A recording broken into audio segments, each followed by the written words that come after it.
Assalamualaikum warahmatullahi ta'ala wabarakatuh, and a very good day to whom it may concern. Alhamdulillah, we meet again in this video. I hope you and your family had a wonderful, happy and healthy day every day.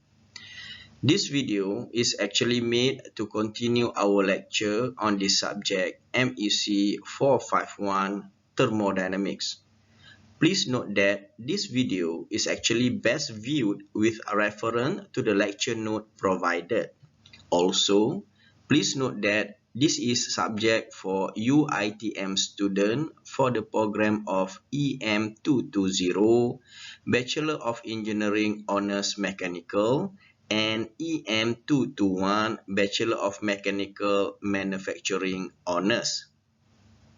However, I do welcome everyone who would like to watch to this video to learn something about the thermodynamic that could benefit your general knowledge as well as your daily life.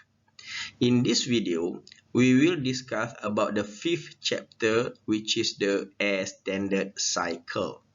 I hope that this video will benefit your academic grades as well as your daily life dealing with the thermodynamic system. This is the outline of this chapter.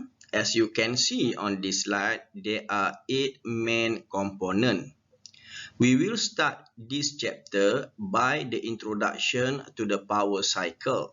After that, we will learn about the basic consideration in the analysis of the power cycle, which is basically the standard assumption that we need to make in engineering system in order to reduce the complexity of the engineering operational to a manageable level to perform the analysis. Otherwise, it's very hard to do the analysis on any engineering system. Since we have the standard assumption, then we will study about the ideal cycle of the thermodynamic system, which is the Carnot cycle and its value in engineering as per reference to the actual cycle. For this chapter, basically the working fluid is air, or we can consider it as ideal gas. Thus, in this chapter, we also will learn about the standard assumption that we need to make for the air to reduce the complexity of the behavior of the air, and it is known as the air standard assumption. The first 4 topics in this chapter is actually the theoretical part for this chapter. Upon completion of the theoretical part, we will move on to the first application of the thermodynamic in this subject, which is the internal combustion engine of the reciprocating engine, or known as the engine of a car or a motorcycle that we use as our daily transport. Of course, we will start with an overview of the reciprocating engine. Under the reciprocating engine, we will study the standard cycle of the reciprocating engine, which is known as the Otto cycle. The Otto is the name of the person who developed this theory or this cycle. It is actually the ideal cycle for the engine that use the spark plug or using a petrol as a fuel. After that, we will study about the diesel engine. I hope that everyone know the diesel engine, which is use diesel fuel to run it. For the diesel engine, we will start with the diesel cycle, which is the ideal cycle for the compression ignition engine. For your information, diesel engine don't have any spark plug, and it is used the high compression to convert energy from the diesel fuel into the kinetic energy of the rotating crankshaft. Finally, in this chapter, we will learn about the engine indicator diagram and engine performance criteria. Under the engine performance criteria, we will also learn about the compression ratio, efficiency, brake power, indicator power, and finally the mean effective pressure. So that's all the content for this chapter 5. So stay tuned and try your best to enjoy this lecture. As we learned in the previous chapters, there are three important areas of application for the thermodynamic system. The first one is the power generation, and the second one is the refrigeration and heat pump. The devices or system that use to produce a net power output or power generation are often called engines, or technically it is called a heat engine, as we learned in chapter 4. The thermodynamic cycles that the engine operate on are called the power cycle. In general, the thermodynamic cycle can be divided into three main categories. The first one is the phase or the working fluid, or technically it is known as the gas or vapor cycle. The gas cycle is classified when the working fluid will remain in the gaseous phase throughout the entire cycle.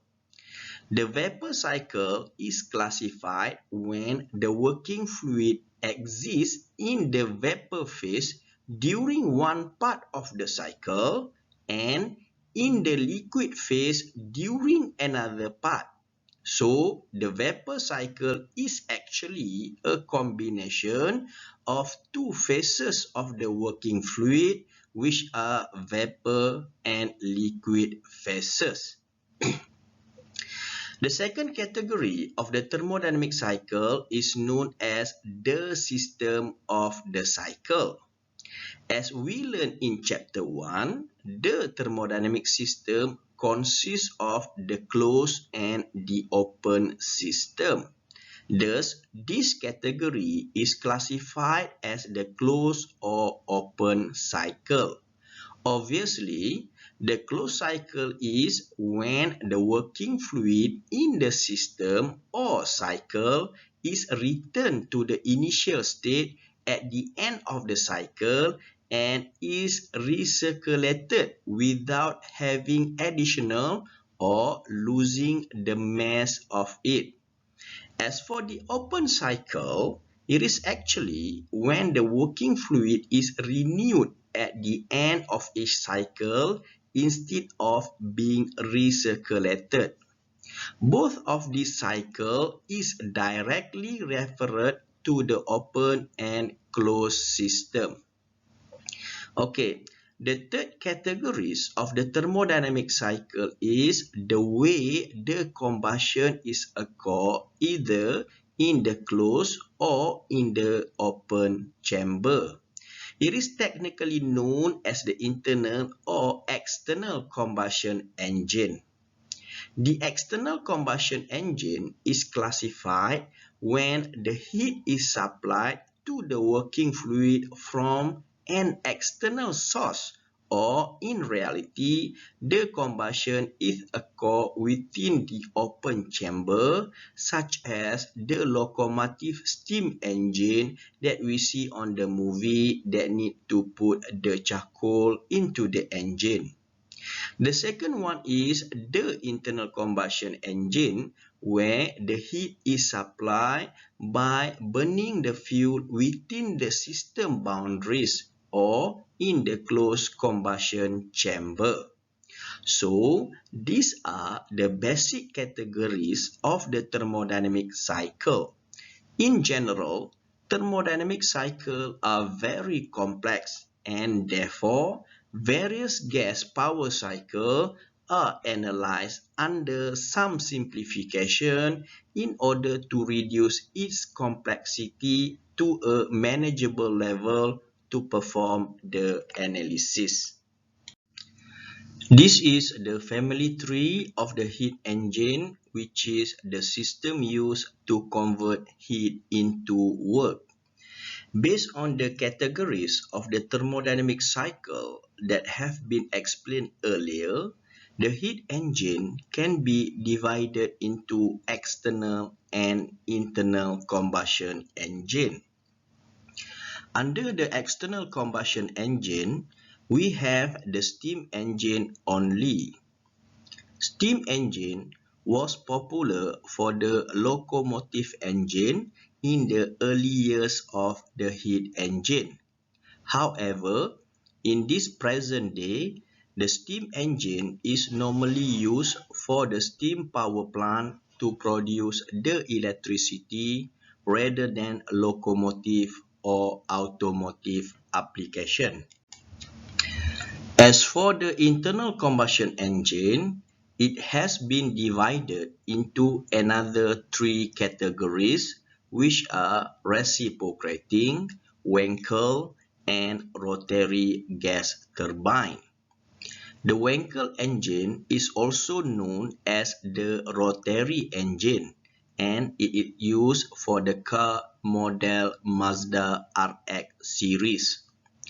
The reciprocating internal combustion engine can be further divided into two categories, which are the compression ignition, or denoted as CI engine, or known as diesel engine, and the other one is the spark ignition, or denoted as SI engine, or also known as the petrol engine. Both of these categories can further be divided into 2 and 4-stroke respectively. In general, the 4-stroke CI engine or diesel engine is used for the transportation purposes in the truck, pickup, lorry, and buses. But in the new development, the 4-stroke diesel engine also used for the passenger car, as you can see in the BMW and Mercedes car model, for example.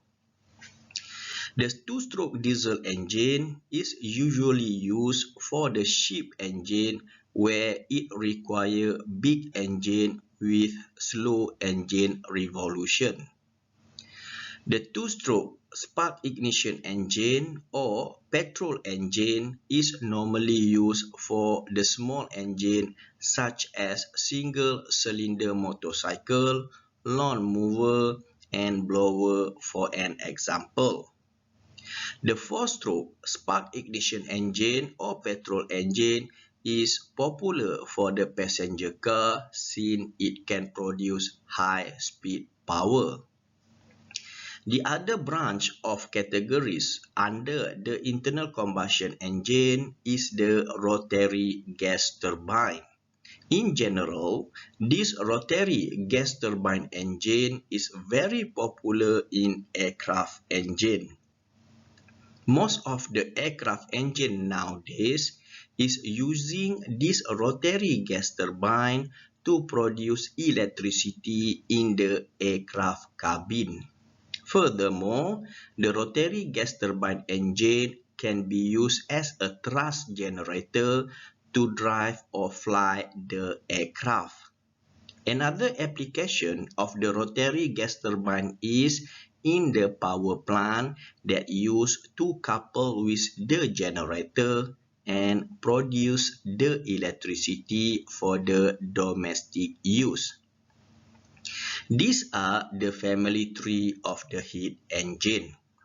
As for this subject, MEC451, we will cover 4-stroke for both CI and SI engine, rotary gas turbine, as well as the steam engine. Okay, now we will study about the basic consideration in the analysis of the power cycle. In actual condition, the thermodynamic cycle that is encountered in actual devices are very difficult to analyze. This is because of the presence of complicating effects such as friction and the absence of sufficient time for establishment of the equilibrium condition during the thermodynamic cycles. In order to make an analytical study of a thermodynamic In order to make an analytical study of a thermodynamic cycle feasible, we have to keep the complexities of the thermodynamic cycles at a manageable level. And in order to do that, we need to utilize some idealization concept to the actual thermodynamic cycle. This process of the utilizing the idealization concept is called the modeling the cycle. In another word, if any thermodynamic cycle resembles the actual cycle closely but is made up totally of internally reversible process, then it is called the ideal cycle. All the ideal cycles are internally reversible, but unlike the Carnot cycle, they are not necessarily externally reversible. Therefore, the thermal efficiency of an ideal cycle in general is less than a totally reversible cycle operating between the same temperature limit. Please note that if the thermodynamic cycle have totally reversible, where it is reversible at the internal and external condition, then the thermal efficiency must be the highest than only one reversible process, whether internally or externally reversible process. But for the thermodynamic cycle, the ideal cycle is only internally reversible. Then the ideal efficiency is lower than totally reversible cycle. However, it is still considerably higher than the thermal efficiency of an actual cycle because of de-idealization is utilized in its modeling. This condition is very similar to what we have learned about the heat engine and refrigeration and heat pump. On that topic, we calculate the efficiency of the particular thermodynamic system of the heat engine and we compare the Carnot heat engine. The efficiency of the heat engine is always lower than the efficiency of the Carnot heat engine in order for the system to be the actual system. That is meant by this modeling of the thermodynamic cycle. The cycle discussed in this chapter are somewhat idealized, but they still retain the general characteristic of the actual cycle that they are represent. The figure on this slide represents the PV diagram of some thermodynamic system. The green dotted line is actually the actual line plotted from the actual operational of the thermodynamic cycle.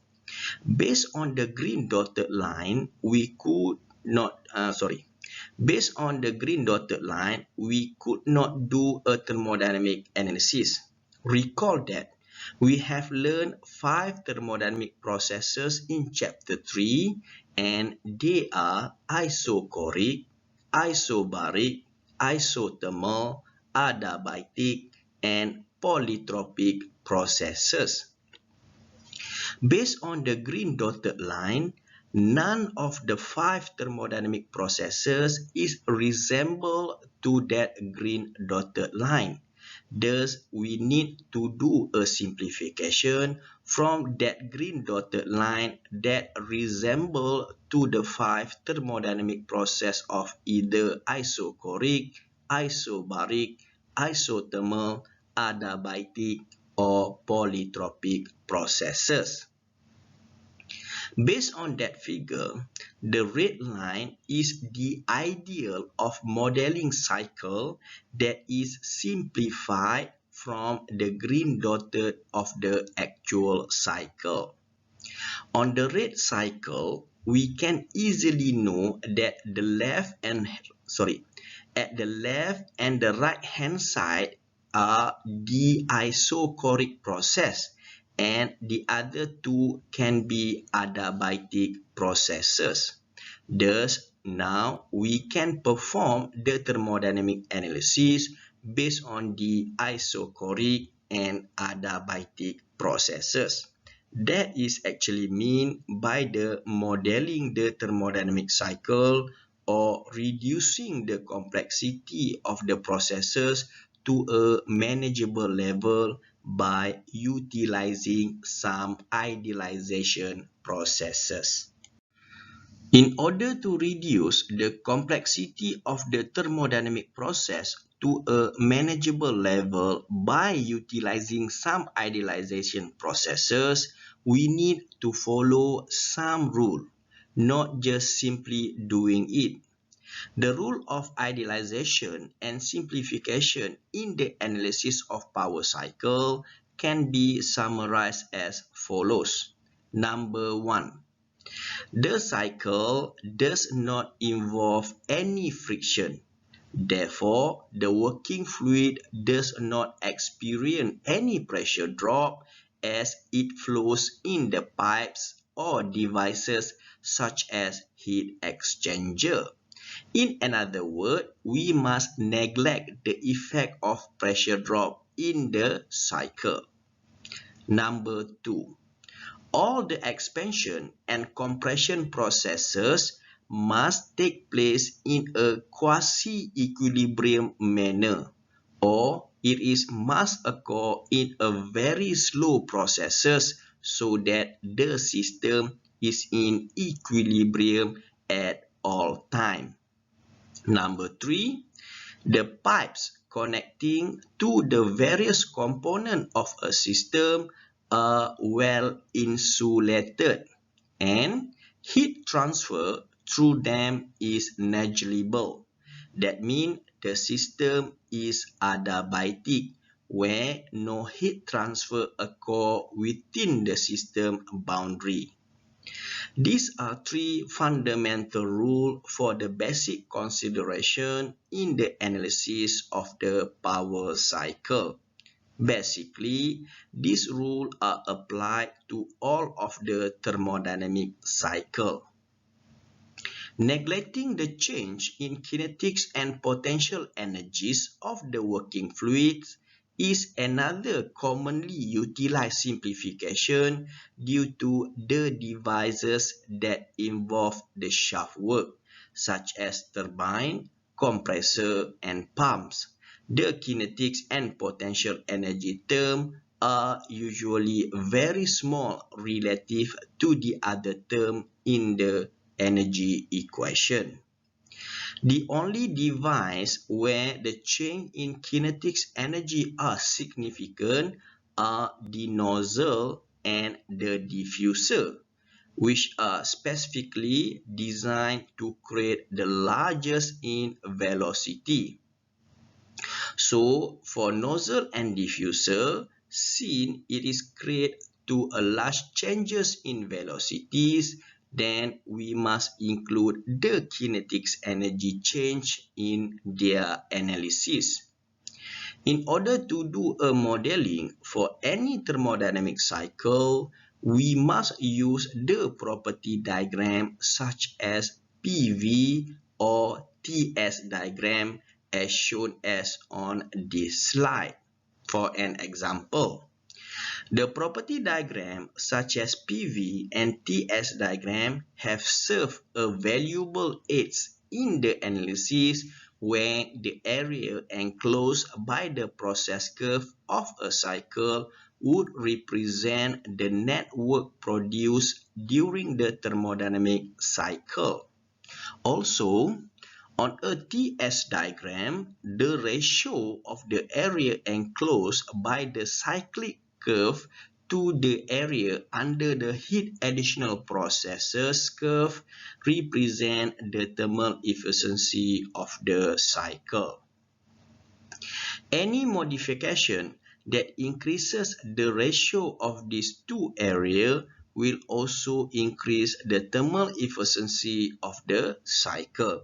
So that from this property diagram, we can easily analyze the thermodynamic cycles and calculate the respected network and thermal efficiency for the respected system.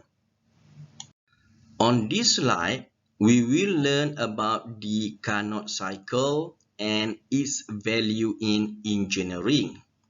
The Carnot cycle is composed of four totally reversible processes: isothermal heat addition, isentropic expansion, isothermal heat rejection, and isentropic compression. Since it is totally reversible processes, then the efficiency of the Carnot cycle is higher than the thermal efficiency that have operated in only internally reversible process. The schematic diagram of the Carnot cycle is given in this slide to illustrate its working principle, starting from the state 1 and finish also at the state 1 because it is a cyclic process. Recall that the cyclic process is the process where the initial and final state are identical. For both ideal and actual cycle, thermal efficiency increases with an increase in the average temperature at which heat is supplied to the system, or with a decrease in the average temperature at which heat is rejected from the system. This statement is referred to the first law of thermodynamics, where it is rely on the conservation of the energy principle. What it means is, for a similar system, if we increase the heat input and or we reduce the heat loss, then the system would produce more work output, eventually would increase the thermal efficiency of the system. The property diagram of the Carnot cycle is given in the PV and TS diagram at the right-hand side on the top and bottom figures respectively. As I pointed out earlier, the Carnot cycle is made up of the totally reversible cycle. Thus, the Carnot cycle is the most efficient heat engine that operated between two fixed temperatures, T high and T low. Recall that the thermal efficiency of the Carnot cycle is given by efficiency of the Carnot is equal to 1 minus T low divided by TH. Upon derivation, the performance of the real cycle is often measured in terms of its thermal efficiency, as the thermal efficiency of the system is equal to work net divided by Q in. So this is basically equal to 1 minus Q out over Q in.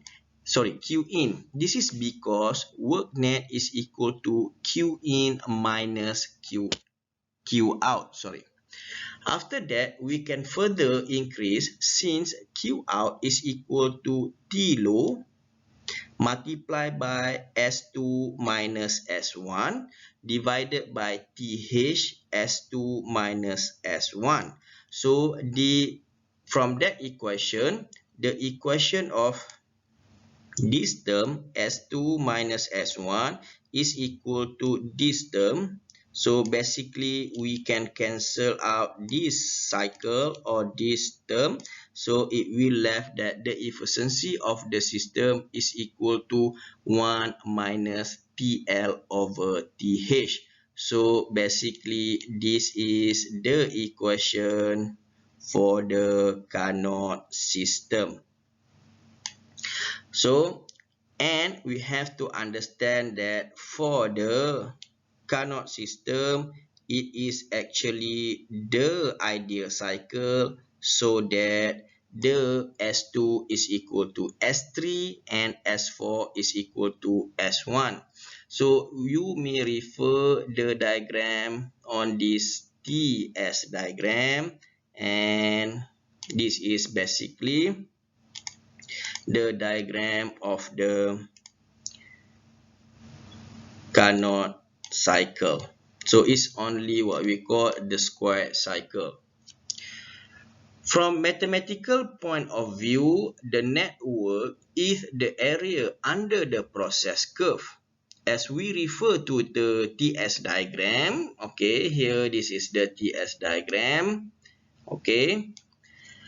The area under the curve of the Carnot cycle is given in this slide. The cycle is just square cycle only. Thus, we can easily calculate the network as its height multiplied by its length. As a conclusion to this topic, the Carnot cycle and its value in engineering, the Carnot cycle is the most ideal thermodynamic cycle that produces the maximum power output as well as the highest thermal efficiency. Therefore, all the other thermodynamic cycle is referred to this Carnot cycle. In this slide, I will explain about the air standard assumption. Previously, we have learned about the basic consideration in the analysis of the power cycle. Please do not get confused between these two. The basic consideration in the analysis of the power cycle is used to model the thermodynamic cycle to a manageable level of the 5 thermodynamic processes of isochoric, isobaric, isothermal, adiabatic, and polytropic processes. As we learned in slide number 3, the thermodynamic cycle can be divided into its working fluid, whether it is gas or vapor cycle. The air standard assumption is the general rule that we apply when the working fluid of the cycle is totally made up of the gas, where we can simply assume it as an ideal gas or air because all gas will behave as the behavior of the air.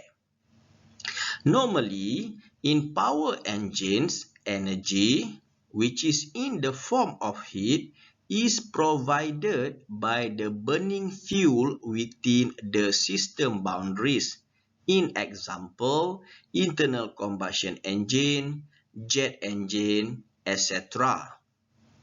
Therefore, the working fluid in those engines is fall under the category of the gas cycle, which is defined in slide number 3 as the working fluid remain in the gaseous phase throughout the entire cycle. Thus, we can model those gas as an air so that we can apply the air standard assumption. Basically, there are 4 rules that make up the air standard assumption. Number 1, the working fluid is actually air, which is continuously circulate in a closed loop, okay, and always behave as an ideal gas. Number two, all the process that make up in the cycle are internally reversible cycle. Number three, the combustion process is replaced by heat addition process from an external source. Okay, now let us refer to the diagram on the right hand side. So the figure on the top is resemble the actual combustion chamber. As you see, for the actual combustion chamber, we require the first one is fuel and air to be mixed in the combustion chamber. After that, the combustion will occur inside this combustion chamber. Finally, so the combustion chamber will produce the combustion product, or we call it as the exhaust. So this is the actual system that occur. What number 3 state is, the combustion process is replaced by a heat addition process from an external sources. That means we can assume the actual cycle that require air and fuel to be burned inside the combustion chamber and produce the exhaust gas, as and only air enter into the system. We call it now the heating section. So when only air and then the heat from another source is transferred into the heating section, and at the end is also produce the air. So this is no more the exhaust product since there is no combustion occur. So please remember, this is the ideal. The ideal means this is our assumption. So this is what number 3 mean. So we convert the actual combustion process into what we call the heat addition process from an external sources. Okay, number 4, the exhaust process is replaced by a heat rejection process that restore the working fluid to its initial state. So in this case, the system have only one substance, which is the air for the entire process. So please remember, so this is what we call the ideal. However, the actual, we add air and fuel and it will produce what we call the combustion product or exhaust. These are the rule of the air standard assumption, so that whenever you deal with the system that is using the gas or air as the working fluid, you must apply this air standard assumption in order to do the thermodynamic analysis. When we deal with the ideal gas, obviously we need to calculate the value of the entropy as CPT and the internal energy as CVT, as we learn in the chapter 2, properties of the pure substance. Also, sometimes if the system deal with an adiabatic process, then we need to use the relationship of the adiabatic process that require the specific heat ratio of K. As we learn in chapter 2, under the topic of the specific heat, there are 3 ways to calculate the delta U and delta H. Please refer to page 49 on chapter 2 to recall this topic. Also, I have mentioned that for this subject, we will use the third method, which is by using the average specific heat. In order to use the average specific heat, we need to set the value of the average specific heat that we are going to use.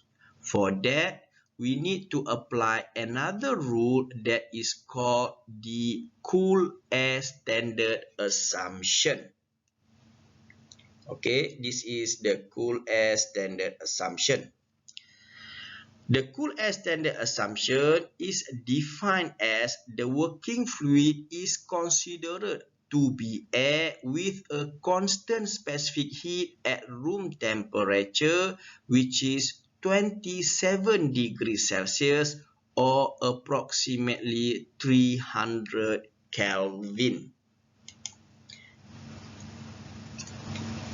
Please remember, the room temperature in all of our cases is 27 degrees Celsius or approximately 300 Kelvin.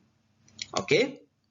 Alright, thus it will reflect the value of Cp, Cv and K as Cp is equal to 1.005 kilojoule per kilogram Kelvin, Cv is equal to 0.718 kilojoule per kilogram Kelvin, and K is equal to 1.4. Based on that, we can conclude that the air standard cycle as a cycle for which the air standard assumption and cool air standard assumption are applicable. Okay, now we have finished the first part of this chapter, which is the theoretical part of the air standard assumption. This is the topic of the overview of the reciprocating engine. Note that the reciprocating engine will consist of two-stroke petrol engine, four-stroke petrol engine, two-stroke diesel engine, and four-stroke diesel engine as introduced to you in the family tree of the heat engine in the slide number 4 earlier. By definition, a reciprocating engine is an engine that uses one or more pistons in order to convert the pressure into a rotational motion. They use the reciprocating motion, in which the motion of moving up and down the piston inside the cylinder to translate the heat energy into the kinetic energy of the rotating shaft. Referring to this diagram, we have several components that make up the reciprocating engine. The first one, we do have a cylinder. So basically, this is a cylinder of any reciprocating engine. So this is our first component. The second component is actually the piston. Okay, so basically the piston is placed inside the cylinder here. Okay, and this is the this is the piston, and it is placed inside the cylinder. So this is the cylinder. So the piston actually move up and down inside the cylinder. The action of moving up and down of the piston inside the cylinder, that is called as the reciprocating. Okay, so the next component is what we call the connecting rod. So this is the connecting rod. Okay, so the connecting rod is placed under the piston, and the next component is the crankshaft. Okay, so here is the crankshaft. So the assembly of the crankshaft, connecting rod, piston and cylinder will make the motion of the internal combustion engine of the reciprocating engine. So next component is the intake valve. The intake valve is used to allow the air-fuel mixture to enter into the cylinder. So the next component is exhaust valve. But the function of exhaust valve is to allow the exhaust gas that after the combustion goes into the exhaust pipe. So as you can see on the illustration of the animation on this slide, okay, so the red color is the crankshaft. Okay, so the crankshaft is rotate, so the crankshaft is connected to the connecting rod, and this connecting rod connect to the piston.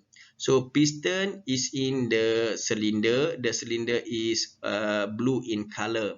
So the motion will allow the piston move up and down inside the cylinder to produce the reciprocating motion. That's why this type of engine is called the reciprocating engine. The reciprocating engine is one of the most common machine that is used in a wide variety of applications, including automobile, aircraft, and ship. It is actually a piston cylinder device where a piston is moving back and forth inside the cylinder to convert heat to work. As you can see in this schematic diagram, okay, this schematic diagram is basically illustrate how the piston cylinder device is arranged. First, we have a piston here, okay, and this piston is moving inside the cylinder, okay. Okay, so this is what we call the schematic diagram of the piston cylinder device. Okay, now let us define the nomenclature for the reciprocating engine. First, we start with what we call the top dead center, or denoted as TDC. Okay, it is defined as the position of the piston when it is formed the smallest volume in the cylinder. So now when we refer to the schematic diagram, so this is the position of TDC. So another definition for TDC is this is the maximum position the piston can reach inside the cylinder. So this is the maximum line. So maximum line that the piston can reach. So the volume above this position is the smallest volume, okay, inside what we call our piston cylinder device. Okay, number 2, we have bottom dead center, or BDC. So BDC is actually defined as the position of the piston when it forms the largest volume in the cylinder. So this is the position of bottom dead center. So this is the borderline of the bottom dead center. Basically, another definition for the bottom dead center is the minimum position the piston can reach. Please remember, top dead center is the maximum position piston can reach inside the cylinder. However, the bottom dead center is the minimum. So it will create the maximum volume inside the cylinder. As you can see here, on the top of the bottom dead center that I color in green, so this is another volume. Okay, so this volume is above the bottom dead center.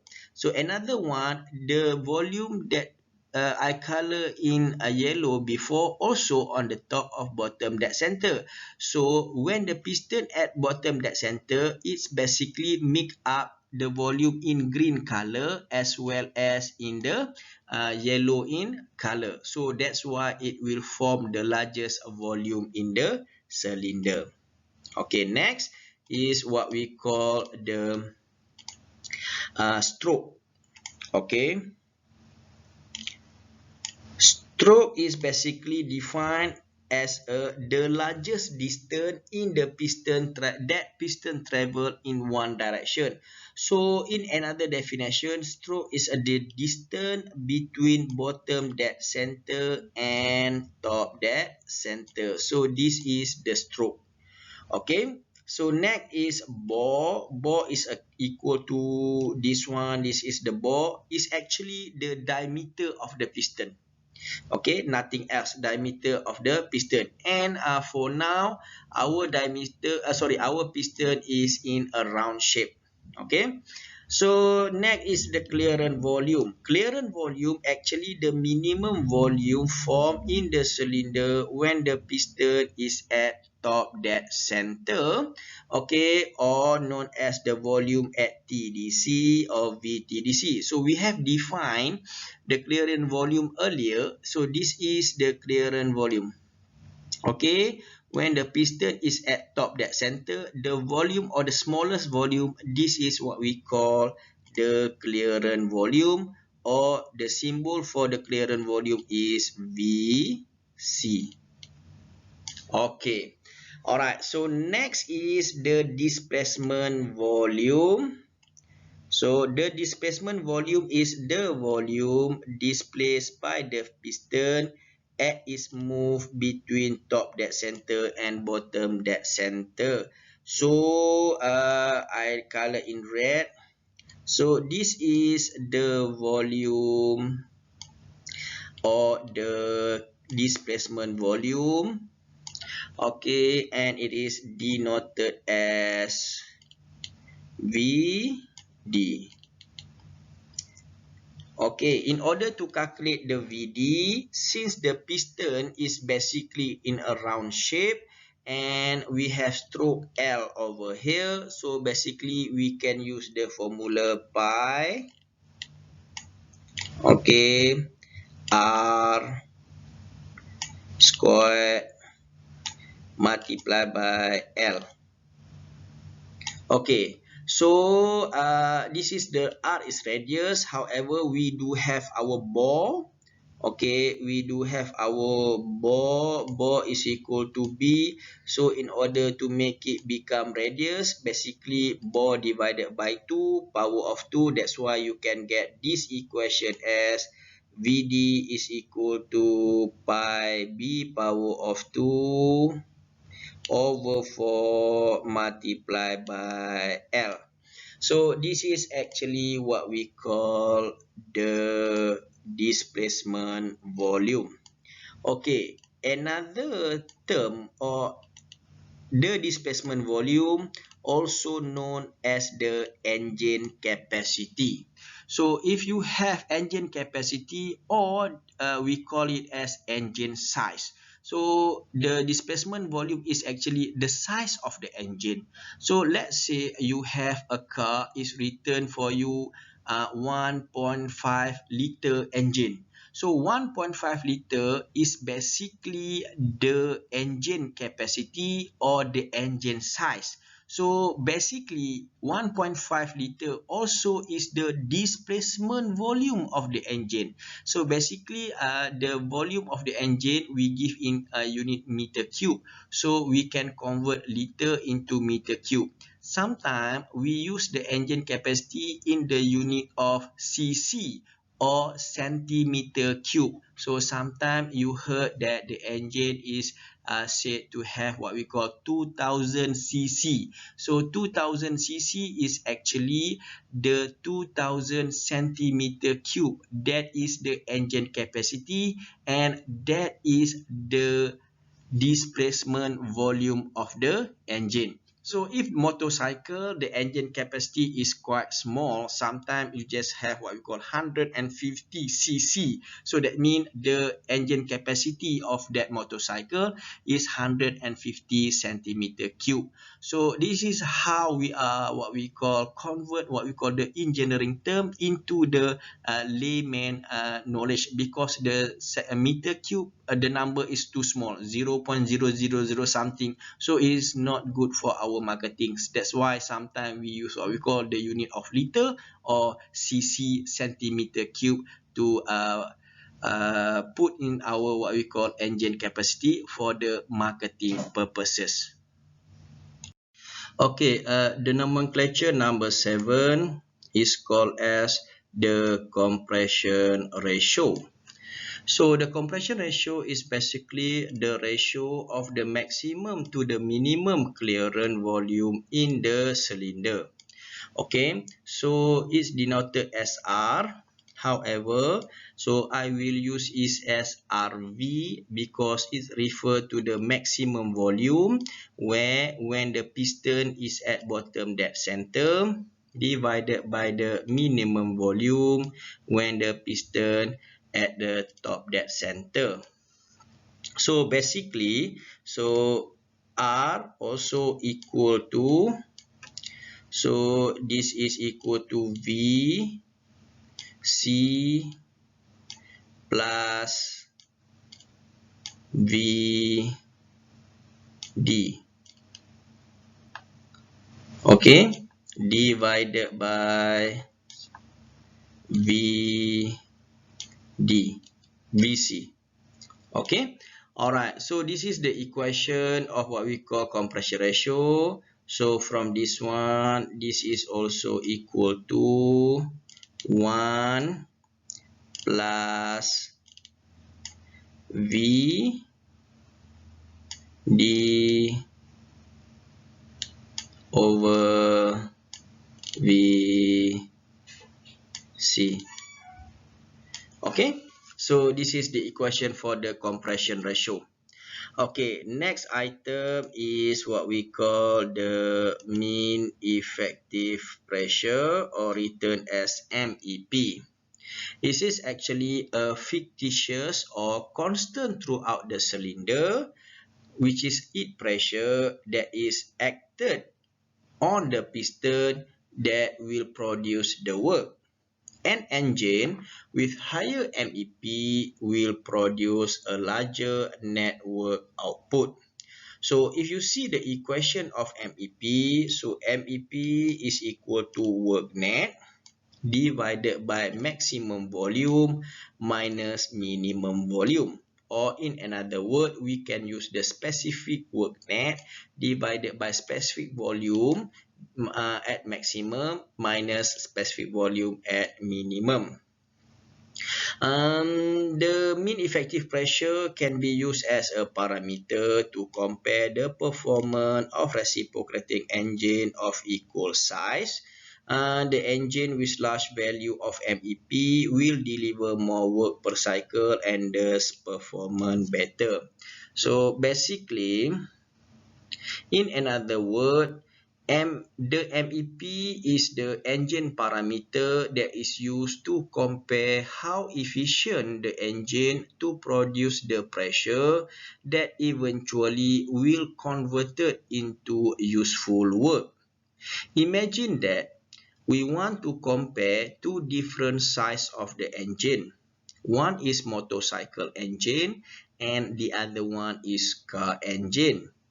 It is basically not fair to us to compare the power output from those engines, since the car engine is normally have bigger engine capacity or displacement volume, and obviously the car engine will produce more power than smaller engine capacity or displacement volume of the motorcycle engine.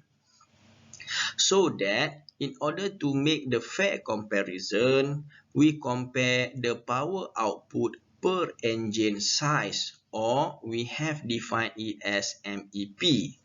So in this situation, although the power output of the car engine is bigger, its engine size or displacement volume is also bigger.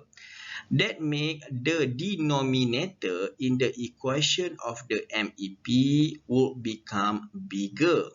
Conversely, for the motorcycle engine, although it is produce small engine power, but the displacement volume also smaller, which make the denominator of the MEP equation is smaller. Therefore, the bigger engine will not always produce higher MEP than smaller engine. This is the fair comparison to determine the performance of the variable size of the displacement volume. Okay, now we have finished study about the overview of the reciprocating engine. As for the conclusion, the reciprocating engine is just a piston cylinder device that we have learned in the previous chapter. Okay, now we move on to the first application of the reciprocating engine, which is the petrol engine, or also known as the spark ignition or SI engine. A petrol engine, also known as a gasoline engine in American English, is actually an internal combustion engine that uses spark ignition that is designed to run on petrol or gasoline and similar volatile fuel such as methanol or other alcohol fuel. The first practical petrol engine was built in 1876 in Germany by Nicholas August Otto, although there had been earlier attempts by Italinio, Severide Marcus, Julius Hawk, and George Breton. The first petrol combustion engine, which has only one cylinder, 121.6 centimeter cube or cc displacement or engine size, was prototyped in 1882 in Italy by Enrico Bernardi. In most petrol engines, the fuel and air are usually pre-mixed before compression, although some modern petrol engines now use cylinder direct petrol injection system. The premix of the air and fuel was formerly done in the carburetor, but now it is done by electronically controlled fuel injection, except in the small engine where the cost or complication of the electronic does not justify the added engine efficiency. However, what we call the other component still remain the same. Okay, now let us study how four-stroke spark ignition engine or petrol engine working principle. A four-stroke engine, also known as four cycles, is an internal combustion engine or IC engine in which the piston completes four separate strokes while turning a crankshaft. A stroke refers to the full travel of the piston along the cylinder in either direction that have been explained in slide number 11. The working principle of the four-stroke cycle is as follows. The first one is the intake stroke, also known as the induction stroke. For the intake stroke, the piston begins at TDC or top dead center, moving downward and ends at bottom dead center or BDC. The intake valve in this position is the open position where the piston pull an air-fuel mixture into the cylinder by producing vacuum pressure into the cylinder through its downward motion. This intake process is similar to what we have experienced when the doctor or nurse take our blood sample by using a shrink. Basically, the shrink is the piston cylinder device similar to the engine that moving reciprocatingly. For the action of taking the blood sample, at first the nurse will inject the shrink into our blood artery, then the nurse will pull the shrink and we can see our blood is coming out from our body and goes into the shrink. What happened there is when the nurse pull out the shrink, the volume of the shrink is increased. The increasing volume in the shrink will create the negative pressure inside the cylinder. Thus, based on the second law of thermodynamics, the energy will travel from high degree of energy to a lower degree of energy. In the case of the shrink, the pressure in our artery is higher than pressure in the shrink due to the increased volume of the shrink. Thus, the blood will travel from our artery into the shrink. Similar principle occur during the intake process of the reciprocating engine.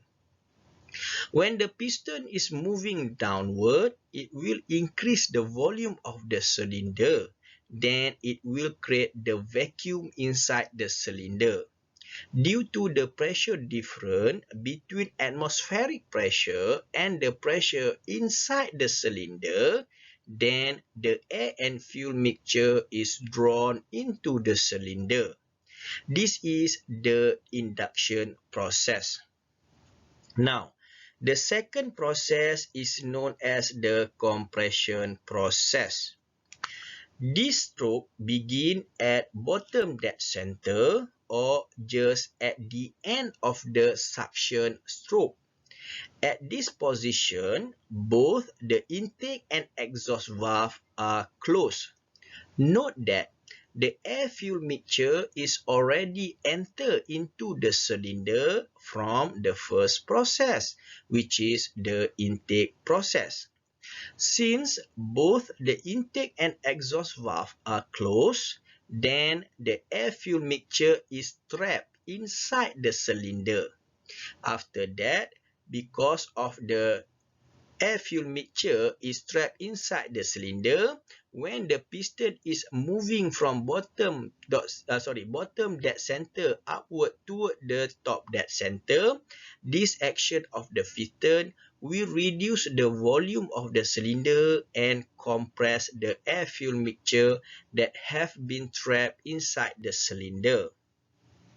The compression process will increase the pressure and temperature of the air-fuel mixture since they are directly proportional to each other.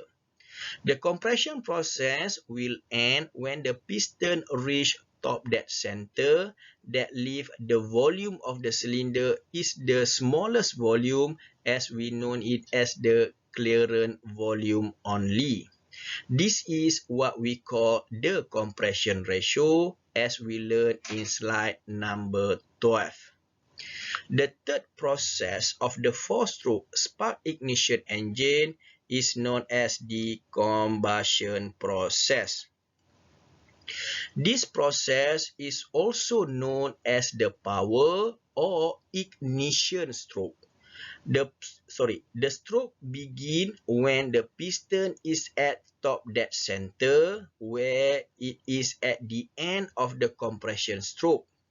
The intake valve and exhaust valve at this position are still closed in this stroke. At this position, the compressed air-fuel mixture is ignited by a spark plug. Then the explosion occurs due to the high pressure of the compressed air-fuel mixture from the compression stroke. This explosion will produce a very high pressure inside the combustion chamber or inside the clearance volume. This high pressure is then pushing the piston downward and giving the power to the piston to push the crankshaft and produce the power. Technically, this stroke produces mechanical work from the engine to run the crankshaft. Mechanical work is the expansion of the piston that increase the volume of the piston. That means the explosion when the compressed air and fuel is ignited will produce the power to the engine. The higher the compression, the higher the explosion, and eventually will produce the higher the engine will be produce the power. This stroke is end when the piston reach bottom dead center. Finally, the fourth stroke or the fourth process is known as the exhaust process. It is also known as the outlet stroke. After the combustion stroke or expansion or power stroke, the piston is at bottom dead center. Then the exhaust valve is open, but the intake valve is remain closed. The piston is then moved from the bottom dead center upward toward the top dead center. This action will push the exhaust product from the explosion in the combustion stroke earlier. When the volume of the cylinder is reduced, this action expels the exhaust gas throughout the exhaust valve. This stroke is completed when the piston reaches the top dead center. At this stage, all the exhaust gas has been expelled to the exhaust pipe of the engine. So this is the four processes to run the four-stroke spark ignition engine. These four processes is also known as the power cycle. Since this system required for movement of the piston from top dead center to bottom dead center and vice versa, then it required to have 720-degree crank rotation to complete it. One engine revolution is 360 degree. One stroke is half engine rotation, which is 180 degree. Therefore, 720-degree crank rotation is equivalent to a full 2 rotation of the engine crankshaft. The engine rotation is also known as the engine revolution, or normally called as RPM, or revolution per minute. If you have an experience on driving a car, you must be familiar with the RPM meter. That RPM meter is showing how much engine is rotated per minute.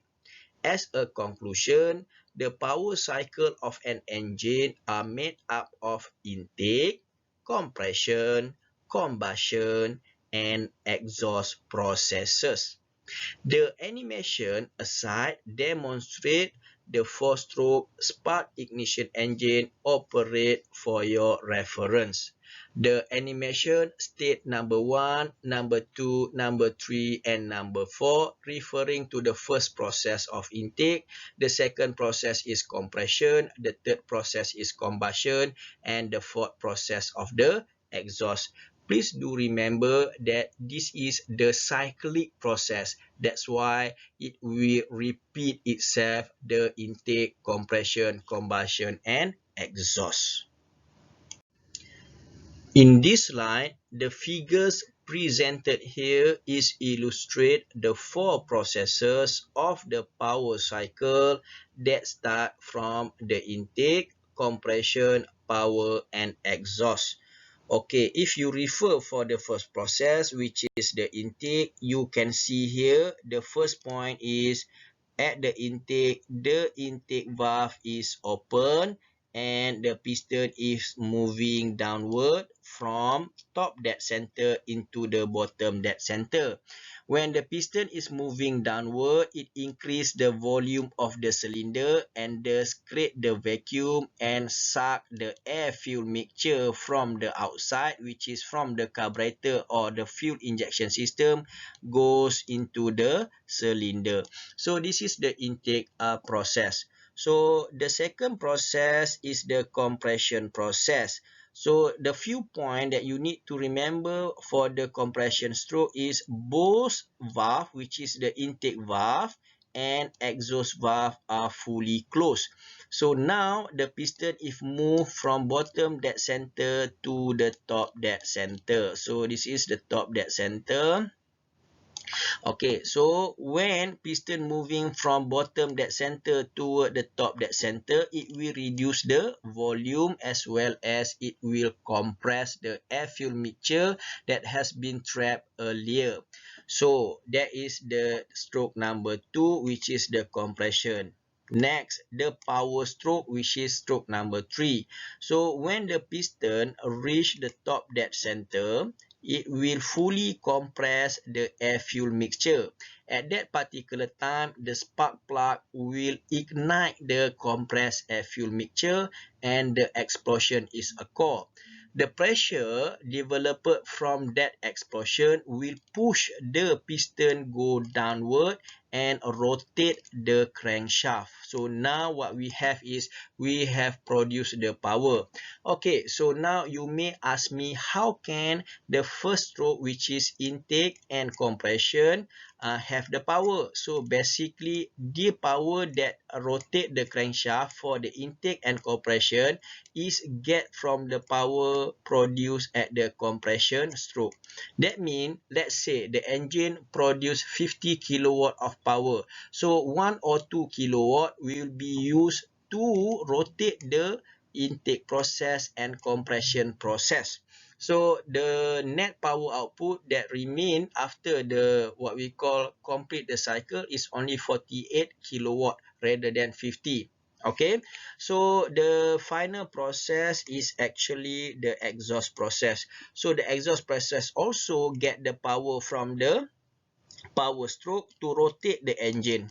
Okay, alright, so now at this position the exhaust valve is open, so the gas inside here already burned because of what we call the combustion from the spark.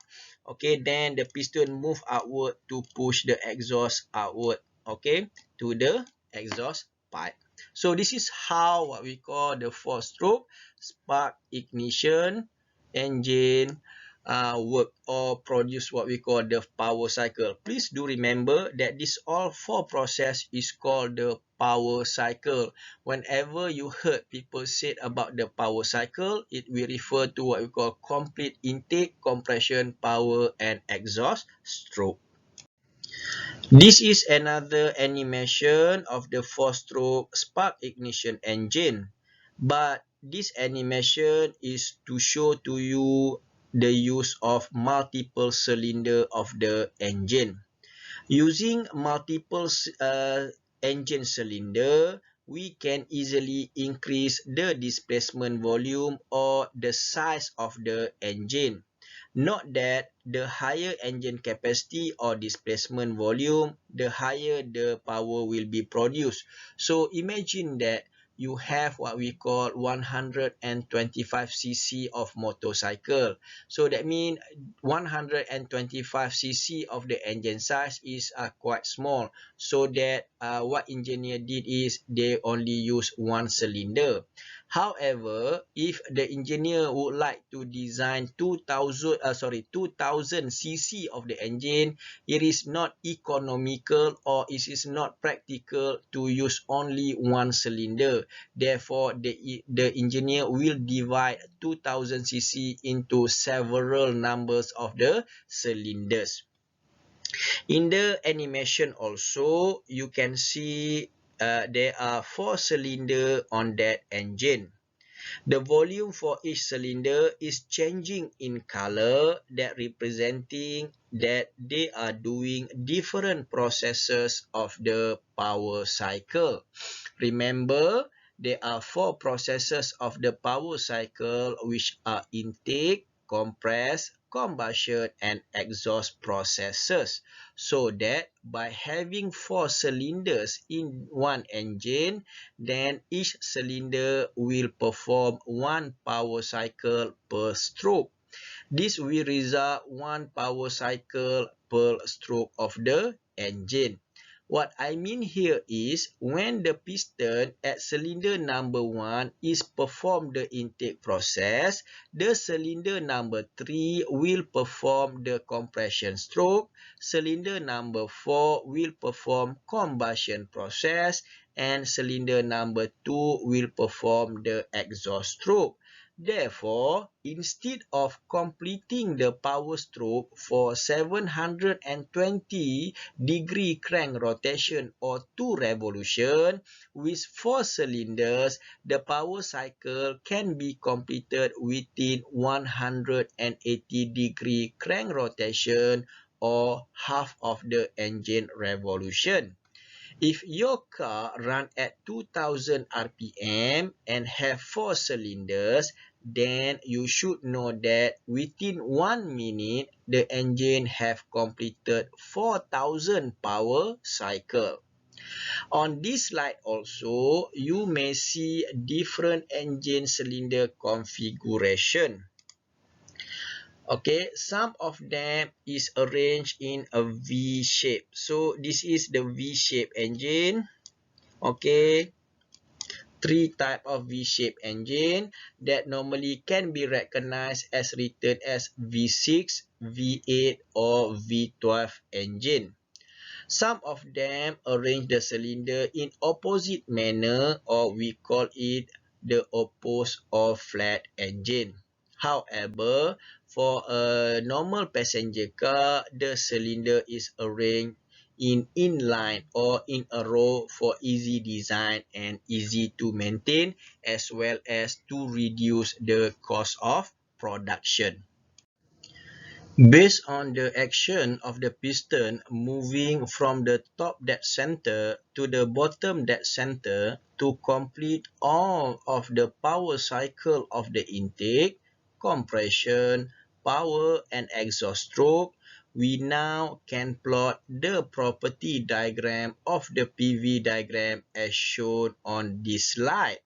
As you can see, this PV diagram of the first one, okay, PV diagram of the first one is actually the actual PV diagram that we get from the actual engine cycle.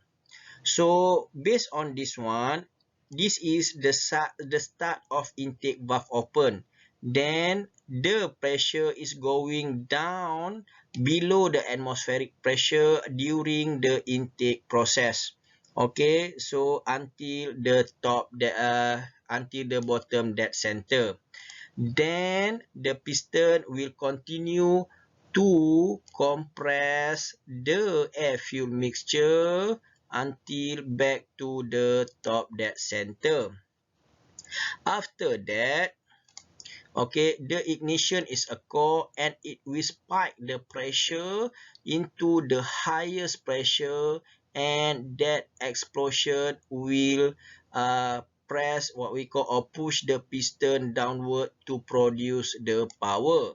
Finally, what we get is, so the exhaust product will go outward into what we call the exhaust pipe or exhaust tail. So this is actually completed by the intake, compression, power and exhaust. Okay, so that is the actual PV diagram of the power cycle. As I explained earlier, the actual thermodynamic cycle is too complex to analyze. So, Nicholas August Otto have applied the basic consideration in the analysis of the power cycle and also a standard assumption in his model of the power cycle that eventually reduce the complexity of the actual four-stroke spark ignition engine power cycle to what he named as the Otto cycle. The PV diagram on the bottom of this figure is the processes diagram of the Otto cycle. So as you can see in this diagram, so this is the diagram of what we call the Otto cycle. As you can see here, the first one, you may denote that the Otto cycle is start from isentropic process here. So this is basically the intake, the compression process. So this is the power heat addition process. This is what we call the expansion process, and this is what we call the heat rejection process. So as you can see here, there is no what we call the intake and exhaust stroke here. So this is what we call the model that have been done by what we call the Otto. Okay, now let us compare these two diagrams. Okay, what Otto did is, the first one, okay, so it see what we call the intake and compression.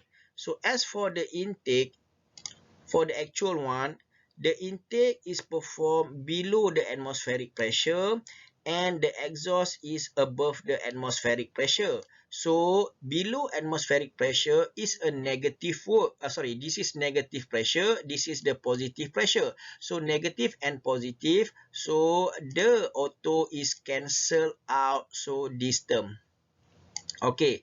Number two, what he did is, he see this one, this is the compression process.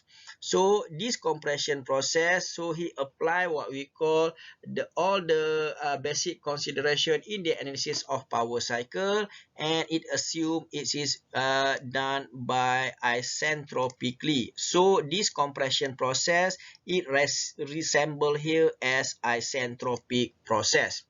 Okay, the next process is here. So if you can see, is the from ignition to the end of combustion. So what Nicholas Otto did is, he what we call approximate this process as a constant volume process.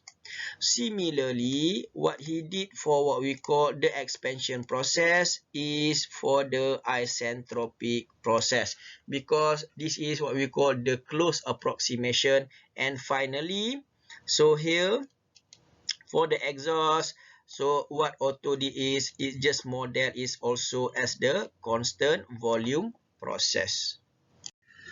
Please note that the Otto cycle is the ideal model of the four-stroke spark ignition engine power cycle.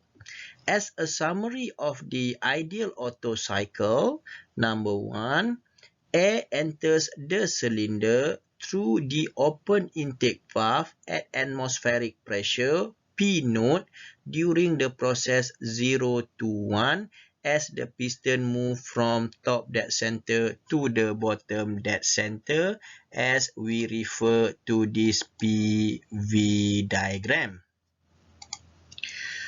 Okay, the intake valve is closed at state 1 and air is compressed isentropically to state 2. Heat is transferred at the constant volume, which is the process from 2 to 3.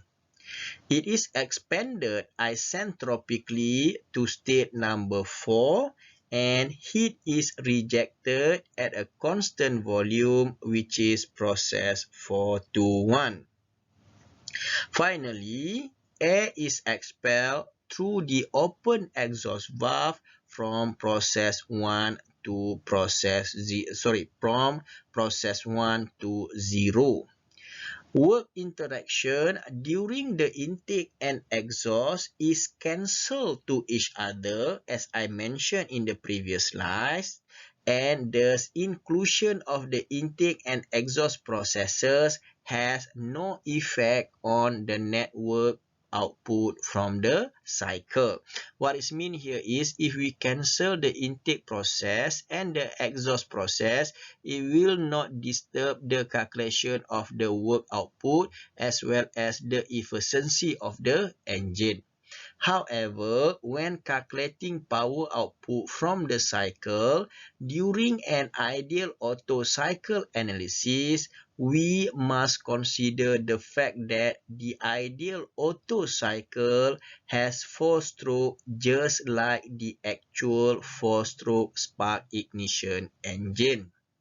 The PV diagram on this slide is again illustrate how the modeling of the power cycle of the 4-stroke spark ignition engine is made.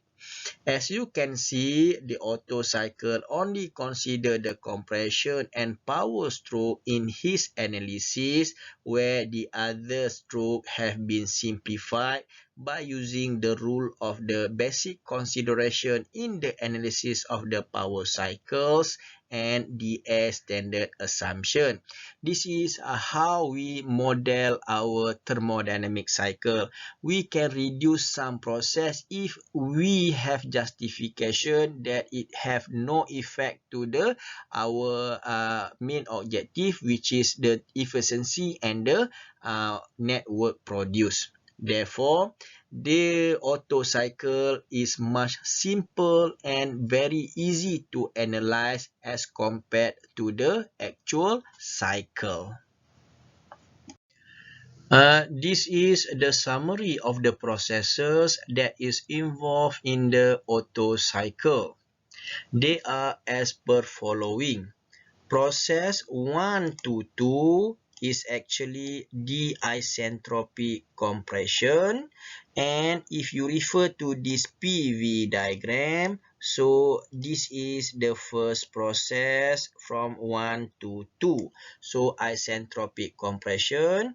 Process number 2 is basically constant volume heat addition. So this is PV diagram. So from state 1 to state 3, state 2 to state 3. So because this is constant volume process, so volume at state 3 is equal to volume at state 2. Okay, the third process from 3 to 4 is isentropic expansion. So this is the isentropic expansion process. Okay, from state 3 to state 4. And finally, from state 4 to state 1 is equal to constant volume heat rejection. So this is from process 4 to 1 at constant volume. So because it's constant volume, so volume at state number 4 is actually equal to the volume at state number 1. So this is the PV diagram of the ideal Otto cycle. So this diagram also can be written as TS diagram. Okay, so the first one is basically the isentropic compression. So isentropic compression, the entropy is similar. So entropy at state number 1 is equal to entropy at state number 2. So process number 2, process 2 to 3 is constant volume heat addition. So this is the constant volume heat addition, and yes, you can see the isentropy. So the entropy at state number 2 is not similar to the entropy at state number 3. So the process number 3 is 3 to 4 isentropic expansion. So entropy at state number 3 must equal to the entropy at number 4. And finally, for process 421, constant volume heat rejection. So this is what we call resemble the process 421, constant volume heat rejection. For your information, in the analysis of the Otto cycle, although we have two diagrams, the first one is PV diagram, the second one is TS diagram. For the Otto cycle, we prefer to use PV diagram rather than we use the TS diagram. Okay. Alright, so because a PV diagram is much easier to use and is not very complex and in only one system only. So please do remember what we call the PV diagram of the Otto cycle. So since this is the Otto cycle, the PV diagram is standard. So you have to understand, so this heat addition must be higher than the heat rejection. Okay, so you have to remember that this is must be bigger, this must be smaller. This is the related formula based on the basic thermodynamic for the Otto cycle. Okay, for the process 1 to 2, which is the isentropic compression, the work from state 1 to state 2 is equal to P2 V2 minus P1 V1 divided by 1 over K. So we can rearrange this equation as MR T2 minus T1 divided by 1 over K. So please remember that for the isentropic process, it has its own equation, the relationship between pressure, volume, and temperature. So this is what we call the isentropic equation. P1 over P2 is equal to V2 over V1. Power of K is equal to T1 over T2 power of K divided by K minus 1. Please remember, K is a specific heat ratio. So for the process number 2 to 3 or the process number 2, constant volume heat addition. So here we have to calculate the Q in. So it's equal to mass multiplied by CV. So multiplied by T3 minus T2. So this is also equal to what we call the combustion process that we have learned in chapter 3. So Q in also equal to combustion efficiency multiplied by mass of fuel multiplied by the calorific value of the what we call the fuel. So in this case, what I want to highlight here is, so this is actually the Otto cycle. I mean, this is the equation for the Otto cycle. So this is the approximation. This is what we call the model. So, but this one, this is the actual combustion process that occur within the engine. So basically, you can equate this equation together. Okay, so process number 3 is isentropic expansion. So this is from state number 3 to state number 4 if you refer to the PV diagram. So here also we have to calculate the work at 3 to 4. So similarly, we have P4 multiplied by V4 minus P3 multiplied by V3 divided 1 over K. So this is can be simplified to MR T4 minus T3 divided by 1 minus K.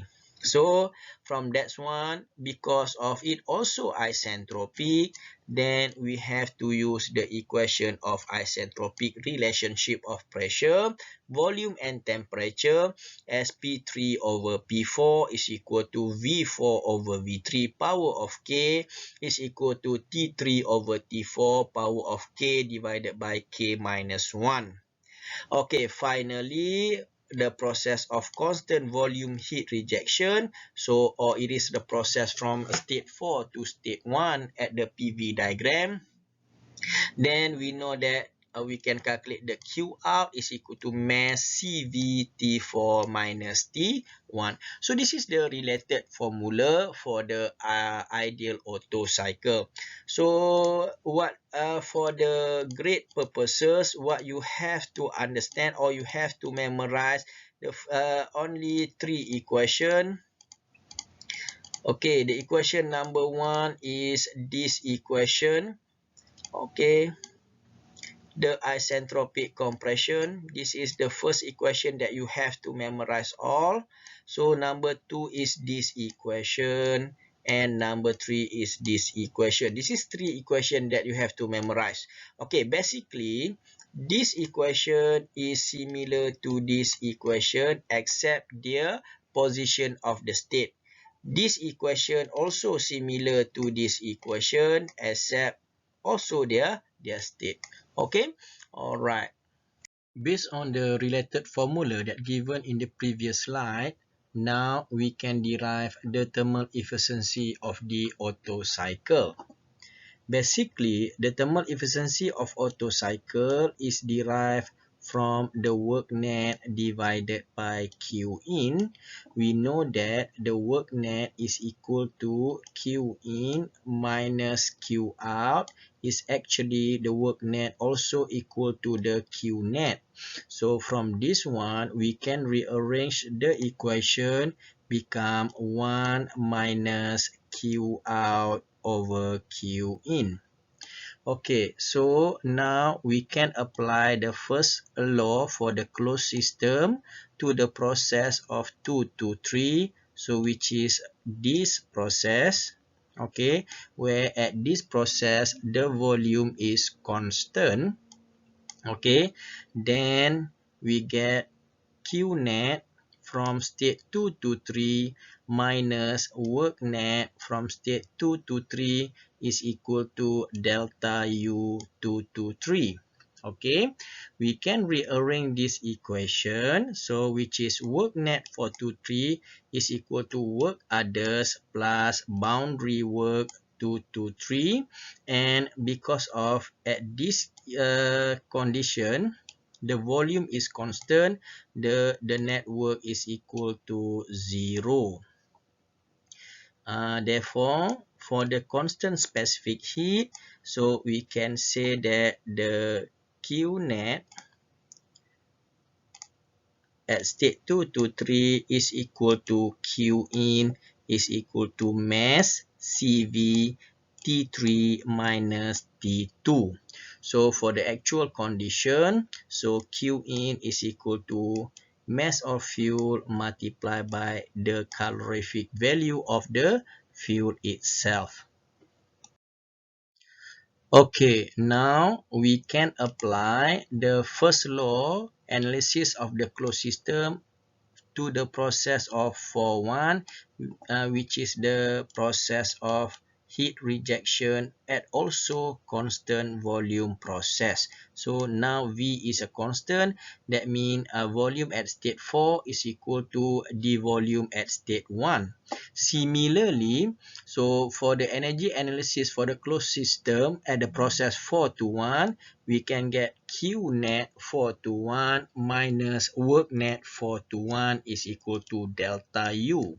So now the work net 4 to 1 is equal to work others plus boundary works. Okay, so we don't have any work others, and obviously work net must equal to 0 since what we call this is just what we call the constant volume process. So for the constant specific heat, similarly, we can get that Q net at state 4 to 1 is equal to the change of internal energy from state 1 to from state 4 to state 1 only.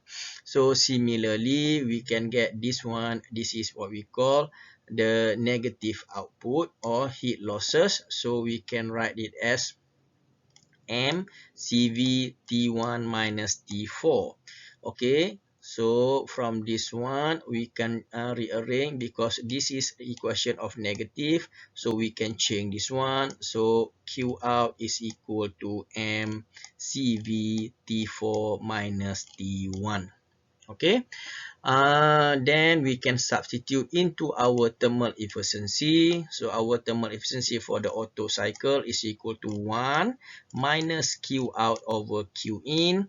So Q out is equal to MCV T4 minus T1, and Q in is equal to MCV T3 minus T2. Based on that, we can cancel out the MCP. So, MCV. So what we have here is the efficiency of the Otto cycle is equal to 1 minus T4 minus T1 over T3 minus T2. So we put what we call the change rule to substitute the equation. We have 1 minus T1 multiplied by T4 over T1 minus 1, okay, divided by T2 multiplied by T3 over T2 minus 1. So basically, this condition is just mathematics. So in order to simplify this equation, so in that equation, we also can recall the process 1 to 2 and the process 3 to 4, which is they are both isentropic.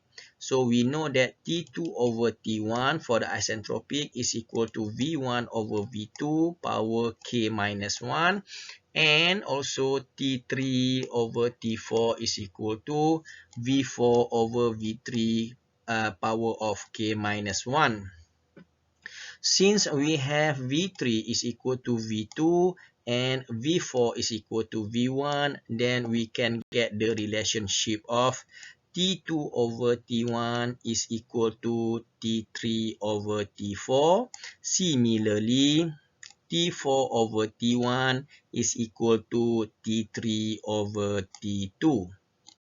Based on the previous relationship and substitute our equation into the main equation for the Otto cycle, so we can get the efficiency of the Otto cycle is just simply to 1 minus T1 over T2. Okay, so this is the simplest form of the Otto cycle. If you compare this equation to the equation of the Carnot cycle, is basically quite related. Okay, now we can put the relationship of the isentropic. Since the process of 1 to 2 is isentropic, we found that T2 over T1 is equal to V1 over T2 power K over K minus 1. Then we know that the compression ratio is equal to V1 over V2. So this is actually okay, this is actually RV power K minus 1. Okay, so this equation using T2 over T1, so we can swap this value, then we can get what we call T1 over T2. When we sub the value of state 1 into state 2 for the temperature, we can also change we must also change the value of the state for the volume. Now what we have is we have 1 over R K minus 1. So this is equal to T1 over T2. So this equation sub into here. So what we have here is equal to, basically after substitute, we can get the efficiency of the Otto cycle is equal to 1 minus 1 over RK over 1. Okay, basically what we want to prove to you for this equation is the thermal efficiency of any Otto cycle is only depend on one parameter, which is the compression ratio. So you know that in this equation, the compression ratio is denominator. So the higher the compression ratio, this term will become lower. So 1 minus lower we'll get the higher efficiency of the Otto cycle. So in order to increase the efficiency of the Otto cycle, one way is to increase the thermal efficiency. To increase the compression ratio.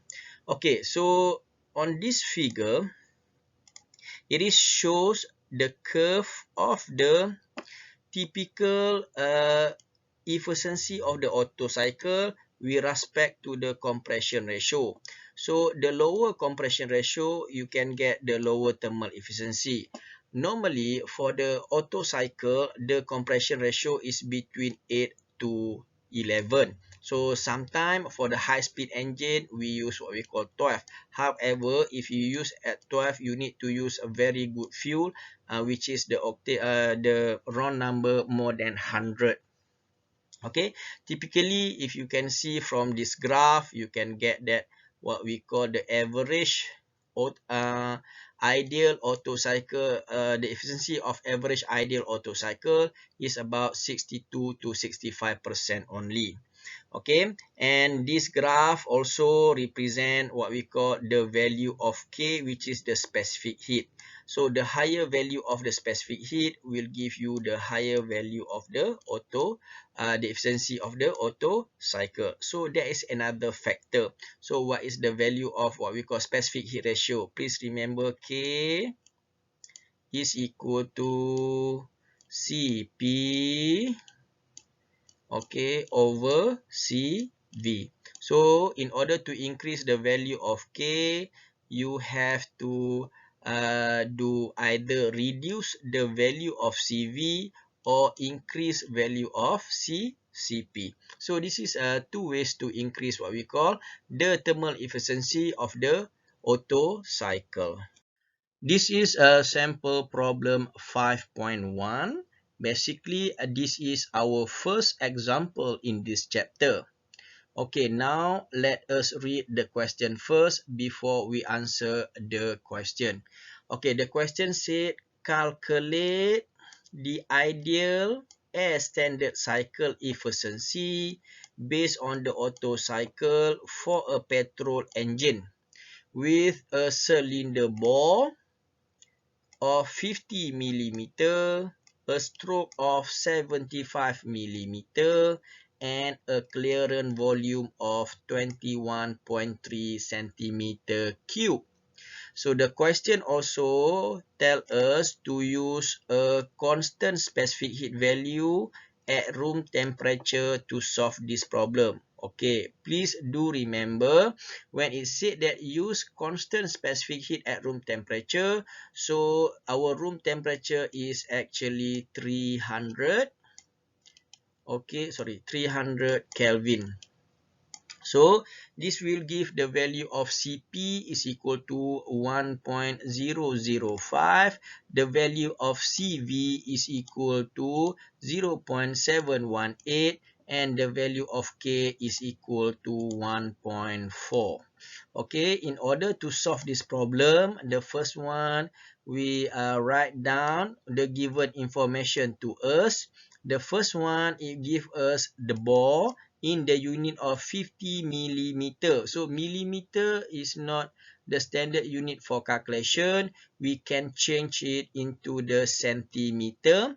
Okay, so why we want to change it into centimeter? So I will tell you later. So next is stroke. They give us 75 millimeter, and we can convert it into 7.5 centimeter.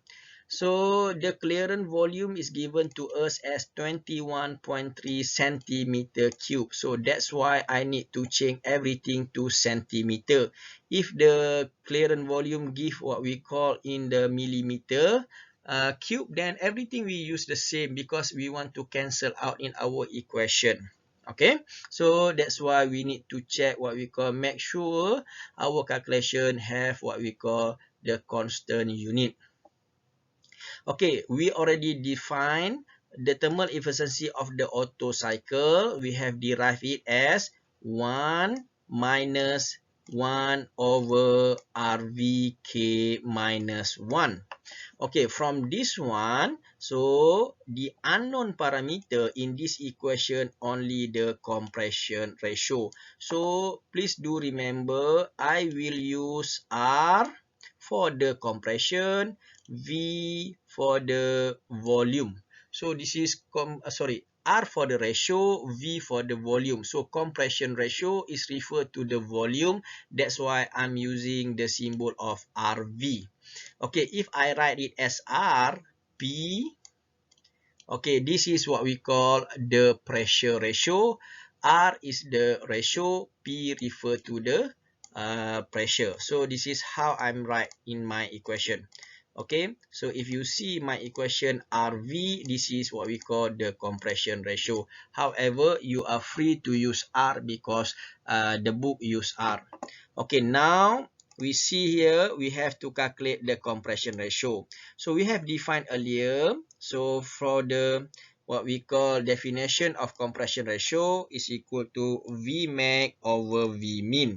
So from this one we can get that Vc plus Vd for the maximum volume of the cylinder divided by Vc. This is the minimum volume of the cylinder. So from this one we can rearrange, we can get 1 plus Vd over Vc. Okay, so from this equation we already know the value of Vc, which is Vc is equal to 21.3 centimeter cube. So what we don't have here is the value of the Vd. So we have to calculate the displacement volume. So in order to calculate the displacement volume, it is very simple. We already derived previously. So Vd is equal to pi b power of 2 over 4 multiplied by L. So our bore is in centimeter. Our length also in centimeter. So we can cancel out the unit. So after that, we substitute the equation pi 5 power of 2 divided by 4 multiplied by 7.5. So we get our value of Vd is equal to 147.26 centimeter cube. Okay, then we can easily substitute this equation into here.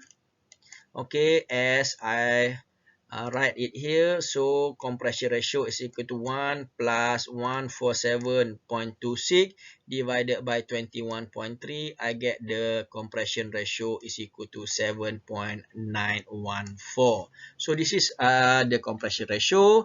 Then substitute this compression ratio easily into this equation. So as I write down here, so then the thermal efficiency of this Otto cycle is efficiency of Otto cycle 1 minus 1 divided by 7.914 power of K. Now K is equal to 1.4 minus 1. So we can get the value of Otto cycle is 0.5628. Normally, we represent the value of efficiency in terms of efficiency. Then you can calculate this 0.5628 times 100%. You can get it 56.28%. This is how we are using what we call the analysis of the ideal Otto cycle. Four-stroke spark ignition engine or petrol engine require four movement of the piston from top dead center to the bottom dead center and vice versa to complete the four processes of power cycle, which are the intake, compression, power and exhaust. That will take two complete revolution of the crankshaft per cylinder. Okay, now we will learn about the two-stroke spark ignition engine or two-stroke petrol engine. Obviously, based on its name, two-stroke spark ignition engine will only need two movement of the piston from the top dead center to the bottom dead center and vice versa to complete the all power cycles. Likewise, the two-stroke will only take one complete revolution to complete the power cycle. this will give that the two-stroke engine will produce the power as twice as four-stroke engine for a given similar engine speed or engine RPM. Although the two-stroke engine produces power as twice as four-stroke engine for a given engine RPM, it is generally less efficient than four-stroke engine. However, the construction of the two-stroke engine is much simpler than the four-stroke engine. As you can refer to this animation, it only have the spark plug. It have a piston, it have the crankshaft connecting rod, and this is intake port, this is exhaust port. As you can see here, there is no valve involved in the two-stroke engine. So in terms of construction, it is very simple. Because of that, the cost of production is also relatively cheaper than four-stroke engine. Also, the two-stroke engine is lighter because obviously it have less component available, and hence it will produce higher power to weight ratio. Power to weight ratio is defined as the power of the engine produced divided over the weight of the engine. As for the working principle of the two-stroke engine, referring to the animation provided in this slide, when the piston moves from bottom dead center to the top dead center, the top of the piston is compressed air-fuel mixture, and at the bottom of the piston, the intake process is occur, so that two processes of the power cycle are performed for only one stroke of the piston when it moves from bottom dead center to the top dead center. Now, we consider the other way around. When the piston is moving down from top dead center to the bottom dead center, decombustion occurs at the top of the piston.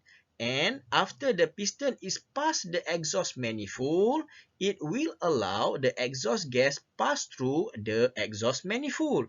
Again, two processes of the power cycle per stroke of the piston when it moves from top dead center to the bottom dead center. That's what two-stroke engine perform to complete the power cycle of intake, compression, power, and exhaust. As for the analysis, the model is similar to the Otto cycle. So, all equations that have been derived in the Otto cycle can be used for a two-stroke engine. However, if the calculation involve the cycle that required to complete the power cycle, then we need to consider that the two-stroke only require one engine revolution rather than two revolutions as for the four-stroke engine. So far, we have studied the basic principle, basic terminology, and basic analysis of the four-stroke and two-stroke engine. Okay, now we move on to the next topic, which is the IC engine performance parameters. It is actually the parameters based on the thermodynamic analysis that we are required to measure for any IC engine. Basically, the job of an internal combustion engine is to convert heat energy into the mechanical energy. Practically, it means that an IC engine of any type must produce mechanical work in the form of a rotating shaft, giving some torque at some value of revolution per minute or RPM by continuously burning of the given fuel. Performances of IC engine mean that how will it complete the above mentioned job. It can be measured or compared only in terms of certain parameter, and it's called the performance parameters. The performance parameters of the engine is judged from the various parameters. The basic engine performance parameters are engine torque, engine power, air-fuel ratio, and brake-specific fuel consumption. Those parameters are normally plotted against the engine speed and usually used to compare between various IC engines. In this slide, I will explain about the first engine performance parameter, which is the torque. Torque, moment of force, is the tendency of the force to rotate an object around an axis, fulcrum, or pivot. Engine torque is the amount of turning power produced by an engine at its flywheel. It is measured by using engine dynamometer and is calculated as torque is equal to force multiplied by its length. So if you refer to this diagram, so on the right hand side, so basically this is the flywheel, so this is the piston. During the power stroke, the forces after explosion push the piston downward, so it will rotate the crankshaft. When crankshaft is rotate, it also rotate the flywheel. So flywheel will store the energy. So if you can see here, there is a distance between center of rotation to the end of the flywheel. So this is what we call it radius. So what we have here on the left hand side, so this is our dynamometer. So our dynamometer using the brake shoes will break the flywheel, okay, and then this is the length and then this is the weight. So this weight multiplied by this length, okay, so will produce what we call the torque. This is how we calculate the torque for any engine. The second engine performance parameter is called the engine power, or denoted as BP. An IC engine is used to produce mechanical power by a combustion of the fuel. That is the basic theory of any IC engine. Power is referred to as the rate at which work is done. Power is expressed as the product of force and linear velocity, or product of torque and the angular velocity. So previously, we have studied about the torque. So obviously, in order to calculate the engine power, we can use it as the product of the torque and its angular velocity. In order to measure the power, one need to measure the torque or force and speed. So please remember, the equation of power is the product of torque and angular velocity. We already know the torque. Now, how we are calculate the angular velocity? Normally, the force or torque is measured by using dynamometer, and the speed or the angular velocity is using tachometer. So this is the tachometer that we use infrared to detect what we call the speed of the engine. So the power developed by an engine and measured at the output shaft is called the brake power, or BP, and it is given by 2 pi nt. So basically this is the torque and divided by 60,000. So this 60,000 is the engine speed or angular velocity that convert what we call the value of n, which is the engine speed, where torque is in Newton meter and engine speed in revolution per minute. So n here, we can convert it pi multiplied by power divided by m multiplied by work net. So engine power is equal to, also written as W dot net. So this is equal to W net multiplied by engine speed divided by n dot small. Okay, n dot small, this is the value of the stroke. Either this is 2-stroke engine or 4-stroke engine. If it is 4-stroke engine, the value is 2, and 2-stroke engine, the value is 1. Okay. The third engine performance parameter is called the air-fuel ratio, or denoted as AFR. In order to burn the fuel and convert it into the engine power, fuel need to be mixed with the air at certain ratio, similar to the ratio of sugar, coffee, and water when you want to make a coffee. So basically, the air-fuel ratio is the mass ratio of the air to the fuel present in a combustion process, such as in the internal combustion engine. So mathematically, it is written as air-fuel ratio is equal to mass of the air divided by mass of the fuel, or the mass flow rate of the air is divided to the mass flow rate of the fuel. So the unit of mass of air normally in kilogram, and also the unit of mass of the fuel also must be in the unit of kilogram.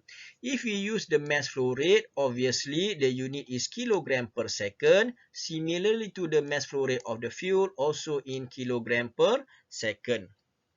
Okay, so the stoichiometric ratio is the ideal ratio of the air to fuel that burn all fuel with no excess of air. So the stoichiometric ratio is actually the perfect ratio of the fuel that need to be mixed with the air. For the gasoline fuel, the stoichiometric air fuel mixture, or the ideal or the best ratio, is about 14.7 part of air to be mixed with 1 part of the fuel. So for every 1 gram of fuel, 14.7 gram of air is required. So if we have air fuel ratio at the value of 12 to 1, okay, that means 12 part of the air, 1 part of the fuel. So this is considered as maximum output ratio, whereas the air fuel ratio of 14.7 is considered as the maximum fuel economy. So if you have the air fuel ratio 12.1, so you have less air. When you have less air, this is what we call the rich mixture. If you have the value of what we call air more than 14.7, let's say 18.2, something like that. So this is what we call lean mixture that focus on the fuel economy. So the mass of air basically can be calculated by using ideal gas law, which is PV is equal to mRT. So this is by state. So you can go at state 1, state 2, state 3, or state 4, or whatever state you want, as long as you have what we call the available data for the pressure, volume, mass, and ideal gas constant, as well as the temperature. So you can calculate the value of mass. So let's say at state 1, you have pressure, you have volume, you have temperature. Obviously, you can calculate the value of mass. Okay, so or by using airflow meter for the experimental purposes. So for experiment, we use what we call the airflow meter. So for the mass of fuel, it can be calculated to the weight of the fuel tank. So basically, we can put our fuel tank, what we call inside, on the top of the weight scale. We can measure what we call the weight of the fuel. Or another way, we can use what we call the volumetric tank. So we can calculate the volume by using density. We can calculate the mass of the fuel. From this one, we can calculate what we call the air fuel ratio. The final engine performance parameters is that written in the syllabus of this subject is the brake specific fuel consumption, or denoted as BSFC. BSFC is actually a measure of how efficient a given amount of fuel is being converted into a specific amount of horsepower or engine power. More broadly stated, it could also be considered as a measure of the combustion efficiency. Basically, the brake specific fuel consumption is given by mass of the fuel in the unit of gram per second divided by the engine power in the unit of kilojoule per second or kilowatt.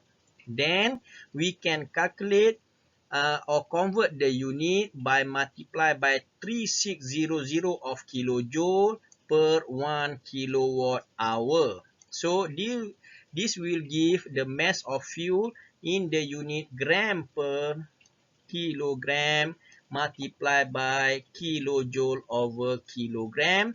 Then finally we can get the unit of BSFC is actually gram per kilowatt hour. So in this case, what we have is the brake power is in the unit of kilowatt. So the brake power we have defined earlier as 2 pi nt divided by 60,000.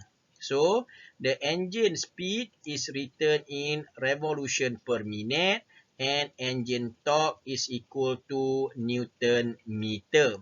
So please note that the total mass of the inside the cylinder is equal to mass of air plus mass of the fuel, as we discussed previously in the air fuel ratio. So this is how we calculate the brake specific fuel consumption, that is defined as the amount of the given fuel that is effectively being converted into the specific amount of the power. This is the typical graph of the IC engine performance curve. So if you see the graph on the left hand side, so we plot three graphs here. The bottom one, this is for the fuel consumption. The next one is the power. And the third one is basically the torque. So from this one, all of them is referred to the engine speed. So fuel consumption, we refer to the value here. The brake power, we refer the value here.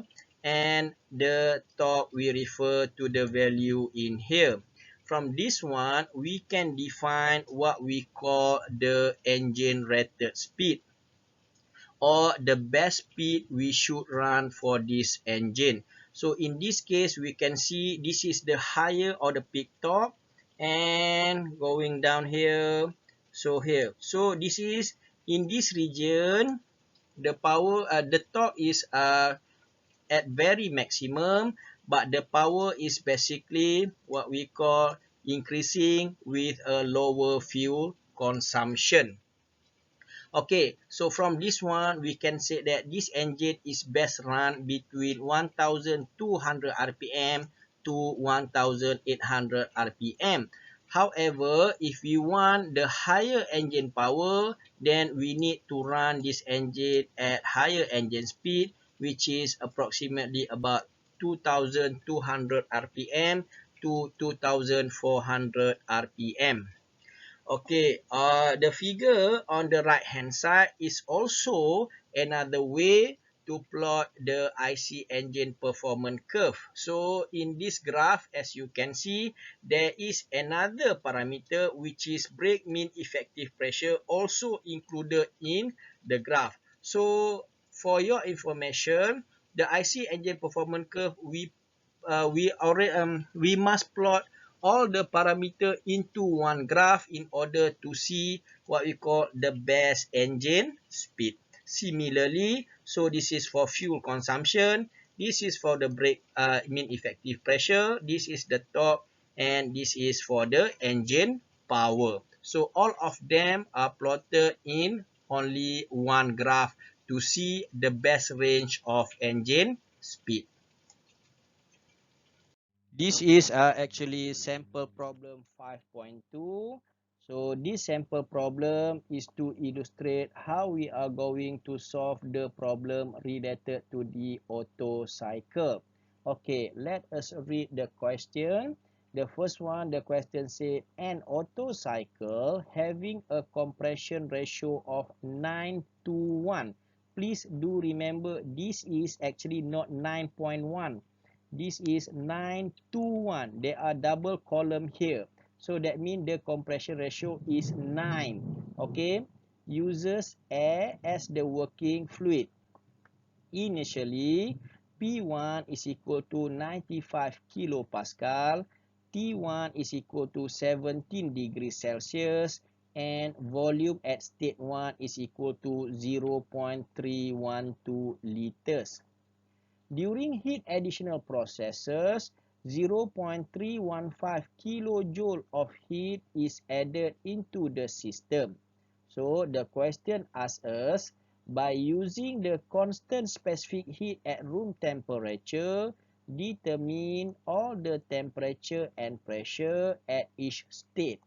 Then we have to determine the thermal efficiency, and finally we can determine the mean effective pressure. So basically this is what we call the PV diagram of typical Otto cycle. It starts from state number 1, then isentropic compression to state number 2, then constant volume heat addition to state number 3, then isentropic expansion to state number 4, and constant volume heat rejection to state number 1. So this is basically the typical PV diagram of the Otto cycle for the analysis. Okay, alright, so first we have to what we call write down all the related information. So this question gives us the compression ratio is 9 to 1. Pressure at state number 1 is 95 kilopascal. Temperature at state number 1 is 17 degrees Celsius. Please do remember that this is what we call the Otto cycle. We assume the working fluid is air. Then we have to convert the unit of the temperature from degree Celsius into the Kelvin, plus 273, we get 290 Kelvin. So also the volume given to us is 0.312 liters. 0.312 liters, basically the unit of liters is not the standard unit. We have to convert it into meter cube. 1 meter cube is equal to 1000 liters. So in order to convert liters to the meter cube, we have to divide it by 1000. So we can get the volume at state number 1 is equal to 0.312 times 10 power of 4 meter cube. And finally, the question gives us what we call the Q in is equal to 0.315 kilojoule. Okay, so let me draw your attention to the what we call isentropic processes for the compression and for the expansion. So if we have the isentropic expansion and compression, we have to use the relationship of the isentropic for the temperature. Okay, for the temperature, T2 over T1 is equal to V1 over V2 power K minus 1 is equal to P2 over P1 K minus 1 over K. So as I mentioned earlier, you have to memorize this equation in order for you to solve the ideal Otto cycle. Otherwise, you have to derive it one by one. Okay, now we have to determine the temperature and pressure at each state. That means state number 1, state number 2, state number 3, and state number 4. So in order to solve this problem, basically we have to deal with process by process. So process number 1 is basically isentropic compression. So we can determine the temperature at state number 2 by using the relationship of the isentropic process. Okay, we are given the compression ratio. which is V1 over V2. Then we can take the relationship between temperature and volume at the isentropic process. So that what we have is T2 divided by T1 is equal to V1 over V2 power of K minus 1.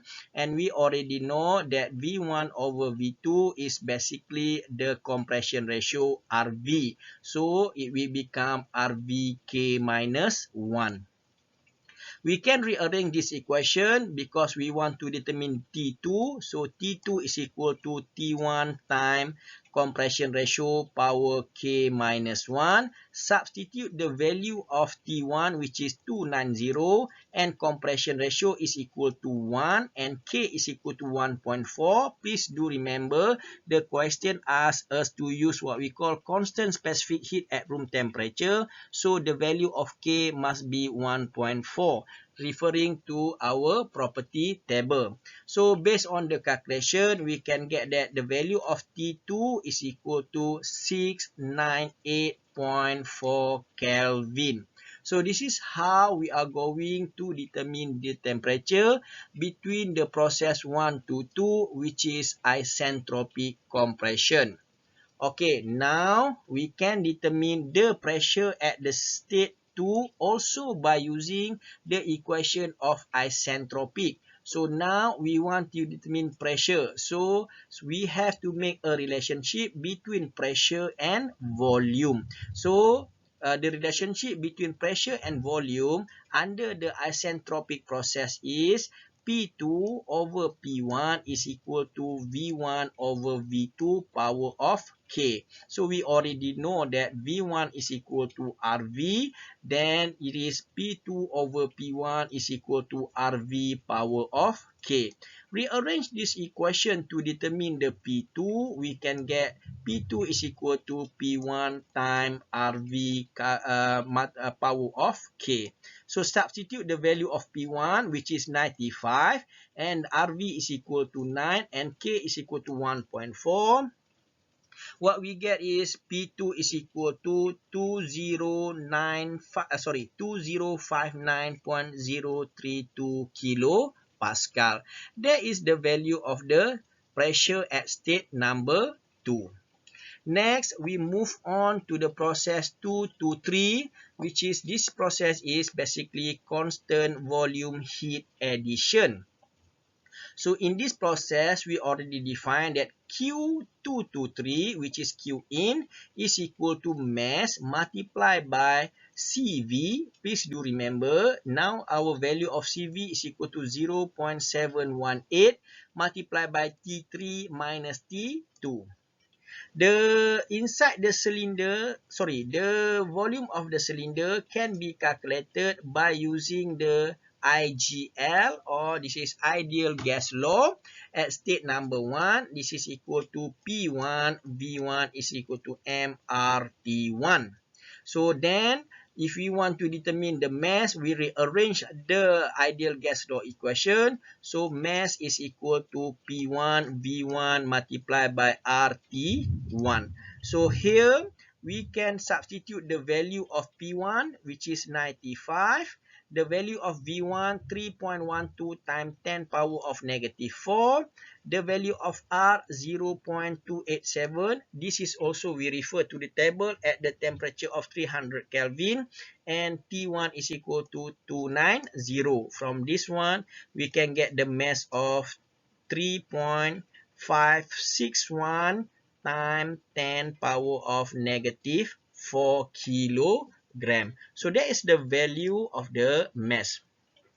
So from this one, we can rearrange the above this equation, okay, in order to determine the T3. So we get T3 is equal to Q23 divided by MCV plus T2. So substitute the value. Q23 is equal to 0.315. Mass is equal to 3.561 times 10 power of negative 4. CV is equal to 0.718. and T2 is equal to 698.4. So finally, we can get the value of the T3 is equal to 1930.41 Kelvin. Okay, or 1930.1 Kelvin. So basically, this is the normal value of the temperature at state number 3, or this is also we call Tmax. Please remember, this is also Tmax. Okay, so next, when we consider the process of 2 to 3, okay, so in order to calculate the pressure, we can use what we call the relationship of the constant volume process. Look at this equation. If we look at this equation, so now the pressure is constant. So the pressure is going here and the temperature is going here. So what we get is, when the pressure is constant, we get V over T. Okay? Alright. Sorry. Now is the pressure, the volume is constant. So the volume is constant. Volume is over here. So what we get is P over T. So we get here what we call P2 over T2 is equal to P3 over T3. From this one, we can rearrange for T3. We can get P2 over T2 times T3. So we know the value of P2. We already calculated the value of P2. So, sorry. This is the value of P2. So substitute here 2095.032. The value of T2 is equal to 698.4, and the value of T3 is equal to 1930.41. So we can easily calculate the value of P3 as equal to 5691.26 kilopascal. So this is how we are going to determine the pressure and volume by using isentropic and also constant volume process. Okay, now we move on to the next process, which is process 3 to 4, which is the isentropic expansion. So from this process, we already have the data at state number 3, which is pressure and temperature. Now we can determine the temperature at state number 4. Okay, so similarly, we can use the relationship of the isentropic process, which is the ratio between temperature and volume. So in this case, we have T4 divided by T3 is equal to V3 over V4 power K minus 1. So if we refer to the PV diagram, V3 is equal to V2 and V4 is equal to V1. So T4 over T3 also equal to V2 over V1 power of K minus 1. We know that our compression ratio is actually V1 over V2. However, in this equation, we have V2 over V1. Therefore, V2 over V1 also equal to 1 over RV power K minus 1. So from this one, we can rearrange this equation to determine the temperature at state 4S. T4 is equal to T3 multiplied by 1 over RV power of K minus 1. Substitute the value of T3, which is 1930.1 Kelvin multiplied by 1 over 9. You power of 1.4 minus 1. So you can get the temperature at state 4 is equal to 59 Kelvin. Similarly, in order to determine the pressure at state 4, we can use the isentropic relationship between pressure and volume. So now in this case, we have P4 over P3 is equal to V3 over V4 power of K. So similarly, it is also equal to V2 over V1, and this is also equal to 1 over RV as I explained earlier. So substitute the value, rearrange this equation, we can get P4 is equal to P3 times 1 over RV, power of K. So substitute the value. P3 is equal to 5691.26 and RV is equal to 9. Power of 1.4, you can get the value of P4 is equal to 262.58 kilopascal. So this is actually the pressure when the exhaust is released to the surrounding. And please do remember the surrounding pressure is equal to 100 kilopascal. So the pressure inside the engine is higher than pressure of the atmosphere. So the exhaust will flow out from the engine into the surrounding. So now we have finished the first part, which is to determine the temperature and pressure at all the state.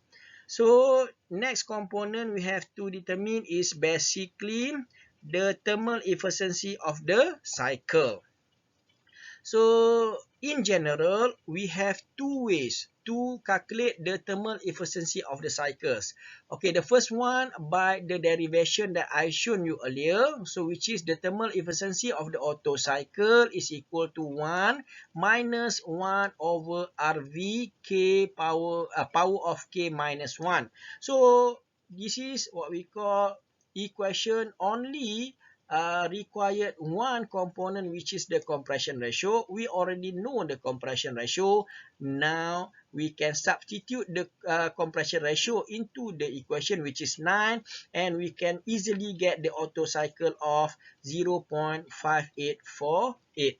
As I mentioned earlier, the Otto cycle, the efficiency always presented in the form of percentage. Then you can calculate it by multiply by 100%. You can get it as 58.48%. Or the other method is by using this equation, which is efficiency of the Otto cycle is equal to work net divided by Q in, or specific work net divided by Q in, or the rate of work net or power divided by the power of the Q in. So where work net is equal to Q in minus Q out, and from this one we have to calculate the Q out, which is M CV T4 minus T1. If you're not familiar with this equation, please refer to what we call the table that I provide earlier. Okay, so now substitute the value. The mass is similar because this is the closed system, because the analysis of the Otto just start from the compression and expansion. Okay, so multiply by 0.718 and T4 is 801.59 minus 290. So you get what we call the Q out is equal to 0.131 kilojoule. So after that, we can determine the work net, which is 0.315 minus 0.131. So this will give us what we call the work net as 0.184. Therefore, we can substitute this value into this equation. Work net is 0.184. Q in is equal to 0.315. You can get the value of 0.58441. Okay, so now this is basically, you can use this one, convert into the efficiency. You can get 58.41. If you compare these two value, obviously there is some value, some difference between this value. Basically, this is acceptable because in this calculation, you reduce what we call, you only take what we call the 3 significant digit. Okay, that's why the value is relatively different. However, based on engineering, this is, we consider it as a similar value. Okay, finally, we are asked to determine the mean effective pressure of this engine. So, the formula of mean effective pressure is work net divided by V1 minus V2, or specific work net divided by specific volume at state 1 minus specific volume at state 2. Please do remember that specific volume of volume at state 1 is the maximum volume and the volume at state 2 is the minimum volume. Okay, knowing that the compression ratio is V1 over V2, then we can rearrange the equation. So V2 is equal to V1 over compression ratio. So this equation, we can substitute into here. When we substitute into here, we can get what we call work net is equal to V1 minus V1 over RV. So we can get this one out. Okay, so this is V1. So multiply by 1 over RV.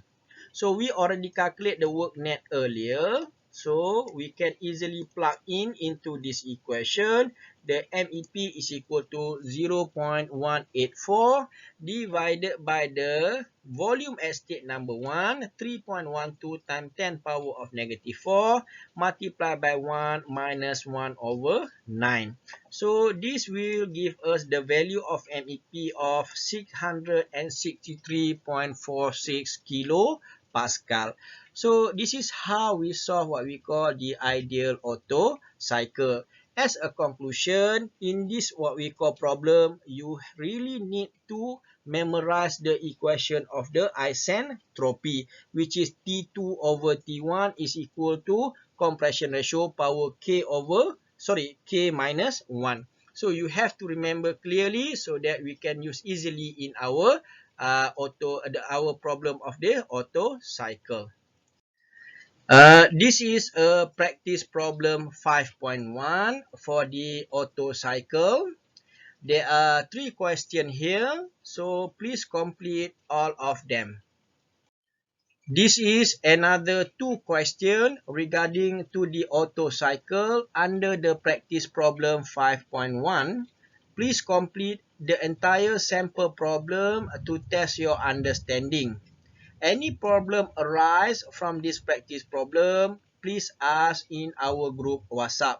So we are basically finished the topic of the petrol engine where its analysis is the Otto cycle. Okay, now we move on to the next engine type, which is the diesel engine.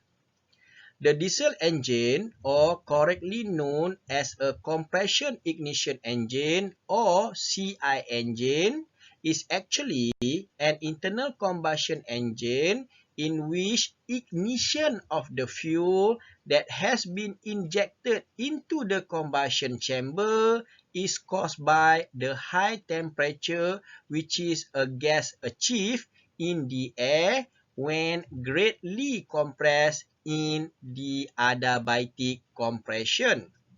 The original cycle was proposed by Dr. Rudolf Diesel in 1892, which would require much higher compression than what is needed for the compression ignition engine. Hence, diesel engine don't have any spark plug. What does it mean here is the combustion of the diesel fuel is not caused by the spark plug, but by the high temperature of the air that have been compressed in the compression stroke. Diesel idea was to compress the air so tightly to that the temperature of the air would exceed that of the combustion temperature. The compression ignition engine has the highest thermal efficiency among all engine efficiency of any practical internal or external combustion engine due to its very high expansion ratio and inherent lean burn, which enable heat dissipation by the excess of the air. Normally, the diesel engine is used for heavy-duty transportation due to the high torque produced by the engine. Refer to the schematic diagram of the diesel engine given in this slide. Basically, so we have what we call the injector here instead of the spark plug. The other component relatively similar. We have what we call the crankshaft here. We have what we call the connecting rod. We have the piston. We have the cylinder. So all the construction for the diesel engine is actually relatively similar to the petrol engine, except the fuel injector is replaced the spark plug for the spark ignition or petrol engine. Another component is that is important for the diesel. Normally, the diesel engine will use turbocharger to pump extra air into the engine. So for the diesel engine, we don't mix the fuel in the intake system, but we inject it into the cylinder. The basic difference between a diesel engine and a gasoline or petrol engine is that in a diesel engine, the fuel is sprayed into the combustion chamber through the fuel injector nozzle just when the air in each chamber has been placed under such great pressure that is hot enough to ignite the fuel spontaneously. The animation in this slide show how four-stroke diesel working principle. The movement of the piston and valve for four-stroke diesel engine is very similar to the four-stroke petrol engine. During the intake process, the cylinder only draw the air as contrast to the air-fuel mixture for the petrol engine. That means no fuel is entered into the cylinder during the intake stroke, only air. For the compression stroke, the cylinder is compressed the air from the intake stroke to a very high temperature. This temperature is higher than the temperature of the diesel to burn. What is mean here is every substance have their own temperature to burn. So the temperature of the air that have been compressed in this stroke will increase the temperature of the air higher than the temperature of the diesel to get combust. Note that the pressure and temperature is directly proportional to each other. Thus, this compression ratio also very high as compared to the petrol engine.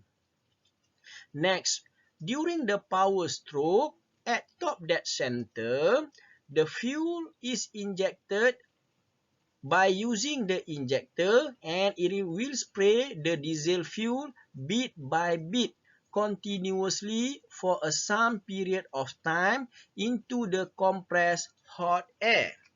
Since the temperature of the compressed air is hot enough, then the diesel fuel that have been sprayed into the air will burn automatically. As I said earlier, the diesel fuel is sprayed continuously, little bit by a little bit. Then the explosion does not occur as per petrol engine because of the amount of the fuel is not enough to combust. However, the combustion with the high compress of air will produce enough power to push the piston downward and giving enough power to the engine. Finally, in the exhaust stroke, the exhaust gas is removed from the cylinder during the exhaust stroke. The action of this exhaust stroke is very similar to the petrol engine. The figure on the right hand side is illustrate the difference between petrol engine and diesel engine in terms of the combustion process. As you can see here, for the petrol engine, we use spark plug to ignite the air fuel mixture. However, for the petrol engine, we using the fuel injector to spray fuel into hot and high pressure of the air. So this is how we are going. This is the main differentiation between between petrol engine and diesel engine. This is basically the figures used to illustrate the four processes of the power cycle of the diesel engine. As you can see from the left hand side, so this is the intake process. As for the intake process, the intake valve is open. Okay, so the piston move downward, create the vacuum, will suck only air. Please remember this is only air. So no fuel is added during the intake process. And please remember for the petrol engine, we add the fuel and air at the intake manifold. So the next process is the compression process. At this position, basically, the both valve, intake and exhaust are closed. So the piston move upward, it will compress the air only to a very high pressure and temperature. For the power stroke, so at the end of the compression stroke at TDC, the fuel injector will spray fuel into hot and pressurized air. So it will burn automatically. Please do remember, the term we use in the diesel is burn. This is not explosion. So for the petrol, yes, it is explosion. But for the diesel, it is burn. Okay. Alright, so it's burn, and because of high pressure and temperature of the compressed air, it have enough power to push the piston downward. Okay, so now we get the power, and finally we have what we call the exhaust stroke. So at the exhaust stroke, the exhaust valve is open, then the piston move upward and pushing the exhaust residual go outside to the cylinder. So this is the process of the four-stroke compression, ignition or diesel engine. Majority of them is similar to the four-stroke spark ignition engine, except the use of fuel injector rather than its use the spark plug. And number two is only air is sucked into the intake process, is not air fuel mixture. Okay, based on that processes, we can plot what we have here, the PV diagram. Okay, so in this PV diagram, it start here. Okay, so this is intake process until here. So then after intake, it will compress.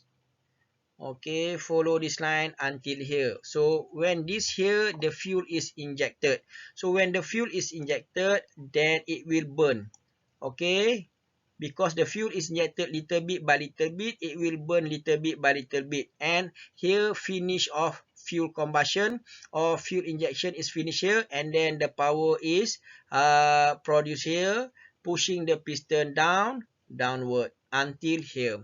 So the next process is basically the exhaust process. It start from here going to here.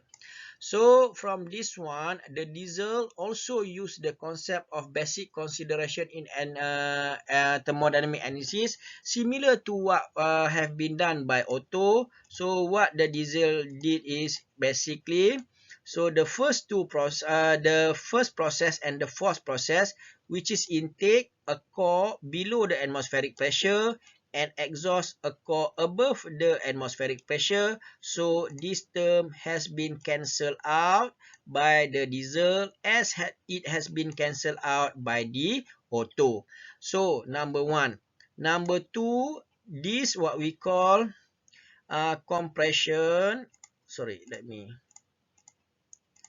So this compression process start from here until here is resemble similarly to the isentropic compression.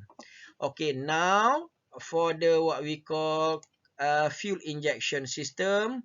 So now the fuel is inject and it is burned from here. So if you can see, this is relatively flat. So what diesel did is, because of it is relatively flat, then it said that the heat input is in the term of constant pressure. So this is the main difference between Otto cycle and diesel cycle. If you still remember, for the Otto cycle, heat is injected during the constant constant volume process. This is because all of the fuel in the petrol engine is explode during the spark ignition process. So the next process is basically the expansion process. So this is the expansion process. Similarly, the expansion process is the isentropic expansion. And finally, for this one, okay, so the diesel cycle also assume that this is what we call the exhaust process happen during what we call the constant volume process. So if you can see for the diesel diagram here, so it resemble of the isentropic compression, constant pressure heat addition, isentropic expansion, and constant volume heat rejection. So this is what we call the diesel cycle. So the difference between diesel cycle and Otto cycle is basically on the top of heat addition process. For the Otto cycle, so what you have is you have here, so this is basically the Q in, and this is what we call the isentropic expansion. So now for the what we call diesel cycle, we don't have this space anymore. Okay, this is has been cut off from the analysis. Okay, basically, this is the related formula based on the basic thermodynamic for the ideal cycle. As you can see, it is typical to the ideal Otto cycle. The first process is the isentropic compression. It is from state 1 to state 2, and this is what we call the isentropic relationship. So process number 2 is constant pressure heat addition. So this is the only difference. Okay. From process 2 to 3, so we have Q in is equal to mass. Now we have to use Cp. Okay, so in the Otto cycle, this is Cv because it's occurred during the constant volume process. So now this is Cp. Okay, so the third process is very similar to the Otto cycle. So also you have to use what we call the relationship of the isentropic process. And finally, so the constant volume heat rejection. So this is very similar. Okay, alright, so this is Q out is equal to mass Cv T4 minus T1. This is very similar to the Otto cycle. The analysis of the diesel cycle, which is the ideal cycle for the compression ignition engine, can be seen as follows. First, we have to determine what we call or derive the thermal efficiency of the diesel cycle. Similarly, the basic principle of efficiency is equal to work net divided by Q in. So we know that work net is equal to Q in minus Q out. Then we can rearrange this equation as 1 minus Q out over Q in. So now we can apply the first law for the closed system to the process 2 to 3, which is the process here, constant pressure heat addition. So now pressure is constant. So Q net minus work net is equal to delta U. Okay, so work net is equal to work others plus what we call boundary work.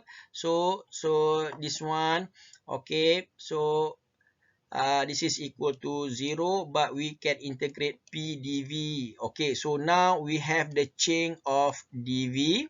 Okay, so our boundary work is a constant pressure process. Please remember, we have defined the boundary work for the constant pressure process as P2 times V2 minus V3 minus V3. So thus for the constant specific heat, we can put inside our equation of the first law Q net 223 is equal to delta U plus P2 V3 minus V2. So from here we can get MCV T3 minus T2 plus MR T3 minus T2. So from this one we can rearrange the equation. So this is become Q in is equal to MCP T3 minus T2. So this is how we get the equation for the heat input for the diesel engine. Okay, next we can also apply the closed system, first law of closed system to the process 41, which is here. Okay, so Q dot net minus 421 delta U, this is very similar to what we call Otto cycle. So now finally we can get that Q out is equal to MCV T4 minus T1. This is similar to the Otto cycle. Okay, in order to determine the thermal efficiency, so we know that 1 minus Q out over Q in. So we define Q out here. Okay, Q in we already defined from previous page.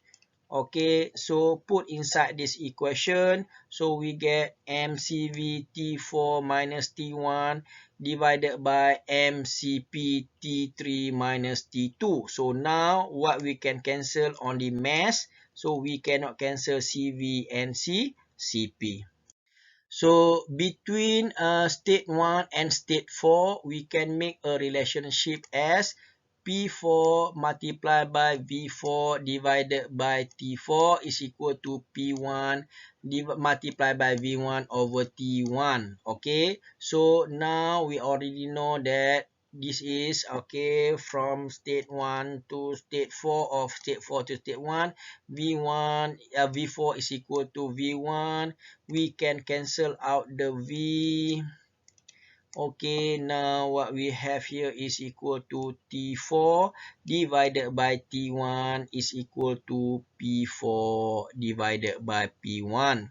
Recall that the process 1 to 2 and 3 to 4 are isentropic. So the relationship of isentropic is equal to P1 V1 power of K is equal to P2 V2 power of K. And similarly, P4 V4 power of K is equal to P3 V3 power of K.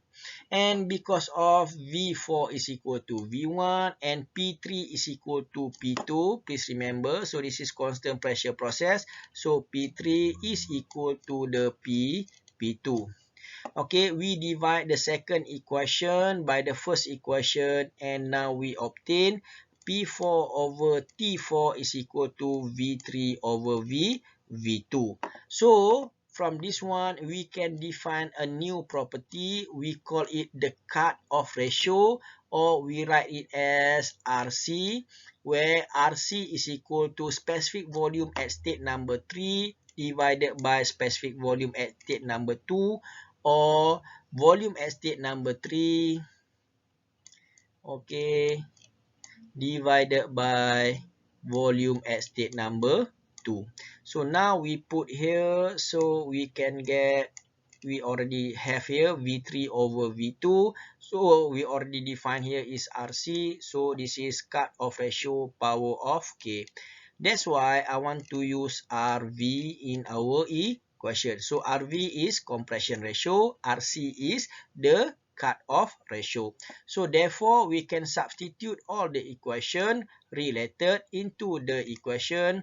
So what we have is the thermal efficiency of the diesel is equal to 1 minus 1 over R K minus 1. Please do remember this term that I color in yellow. So this is actually the equation or the thermal efficiency of the Otto cycle. So now it is multiplied by, so RC power of K minus 1 divided by K RC minus 1. So basically this is the cut-off ratio. What we have here is actually the efficiency of the diesel engine is actually referred to the efficiency of the Otto cycle. if you see, this is the Otto cycle. Okay, and the RC is defined as V3 over V2. So this is what we call cut-off ratio. So the efficiency of the diesel engine is basically the efficiency of the Otto that has been cut off by the cut-off ratio. So that's what is meant by this equation. So this is to prove that the diesel engine is also based on the Otto cycle. However, the difference is this cut-off ratio. Hopefully you can understand. Otherwise, you have to go through one by one to understand the concept of the ideal diesel cycle. Okay, let us now differentiate the Otto cycle and diesel cycle. As you can see on this figure, so the main difference of Otto cycle and diesel cycle are presented here. Number one, for the petrol engine, the air-fuel mixture is compressed to a temperature that is below the auto-ignition temperature. Okay, for the diesel, the air is compressed to a temperature above. Okay, so this is below. Above the auto-ignition temperature of the fuel. That is number one. Number two, the combustion process is initiated by firing a spark plug. But for the diesel, fuel is injected into this compressed air, which is hot air. Number three, the mixture of air and fuel is compressed during the compression stroke, but for the diesel, only air is compressed. And number four, the compression ratio for the petrol engine is between 8 to 1 to 12 to 1. However, for the diesel engine, since it requires high pressure and temperature, the compression ratio is actually 14 to 1 to 25 to 1, which is much higher than what we call petrol engine. So the petrol engine generally will produce high engine speed but low engine torque. So if you use what we call the petrol engine, normally we use for passenger car, 5 people what we call in the car. However, for the diesel engine, it will produce high torque but very low speed. You see the lorry carry all the what we call heavy weight by using what we call the diesel engine. So these are 5 components or 5 criteria of the differences between Otto cycle and diesel cycle. Okay, this is sample problem 5.3. So which is the ideal the ideal diesel cycle. Okay, the question say that an air standard diesel cycle has a compression ratio of 18. So it gives the compression ratio of 18 and a cut-off ratio of 2.5. So the state at the beginning of the compression is fixed by P is equal to 0.9 bar and T is equal to 300 Kelvin. Using constant specific heat value at room temperature, okay, this statement will allow us to use Cp is equal to 1.005 kilojoule per kilogram Kelvin, Cv is equal to 0.718 kilojoule per kilogram Kelvin, and specific heat ratio K is equal to 1.4. So the question asks us first, determine the thermal efficiency of the cycle. Number 2, the maximum pressure in the cycle. And number 3, the mean effective pressure. So in general, in order to solve any cycle or regardless Otto cycle or diesel cycle, so the next future we will study about the Brayton cycle and the Rankine cycle. please draw the PV diagram of the process. So the PV diagram of the diesel and Otto is a standard diagram. So this is the this is the diesel cycle.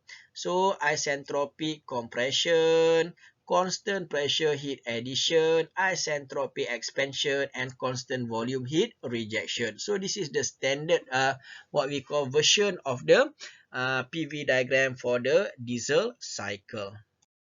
Okay, as usual, in order to solve this problem, the first one, we gather all the given information.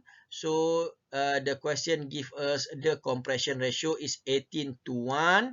The cut-off ratio is 2.5.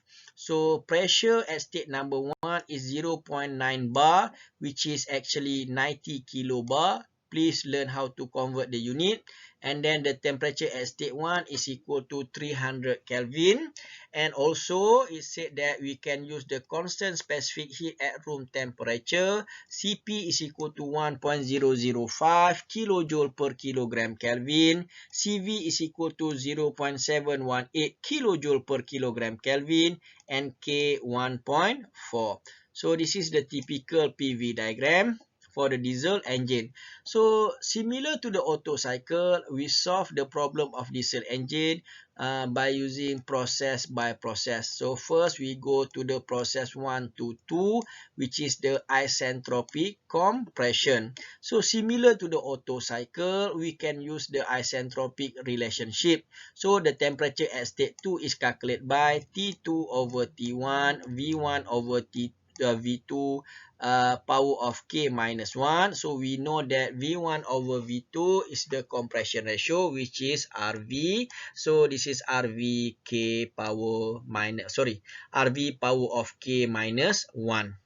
So from this one, we can rearrange this equation. We can get T2 is equal to T1 multiplied by compression ratio power of K minus 1. Substitute the value. Temperature 1 is 300 Kelvin. Compression ratio is 14. So K is equal to 1.4. Upon calculation, we can get the temperature at state number 2 is 953.3 Kelvin.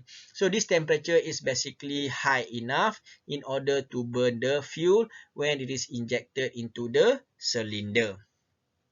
Okay, next we can calculate what we call the pressure at state 2. Similarly, we can use the equation of the isentropic. So P2 over P1 is equal to V1 over V2 power of K. So we know that V1 over V2 is the compression ratio. Then RV power of K. So we can rearrange this equation. So what we have here is P2 is equal to P1 power of compression ratio power of K. Substitute the value of P1, which is 90, compression ratio is 18, power of 1.4. So you can get what we call P2 is equal to 51,047.83. Okay, 5147.83. Okay, kilopascal. Okay, I think this calculation is wrong, so please check the calculation. Okay, alright, so it should get 51.48 bar. So this is how we are going to what we call calculate the pressure for the diesel engine. I think this calculation is wrong, so please check the calculation. However, the method are correct. Okay, next we move on to the process 2 to 3, which is the constant pressure heat addition process. We know that we can use it as the equation Q in is equal to mass Cp T3 minus T2, or we can use a specific value or specific equation Q in Cp T3 minus T2. So by using the relationship of the constant pressure process, okay, V2 over T2 is equal to MR over P. So is equal to V3 over T3. So what we have is V 2 over T2 is equal to V3 over T3. T3.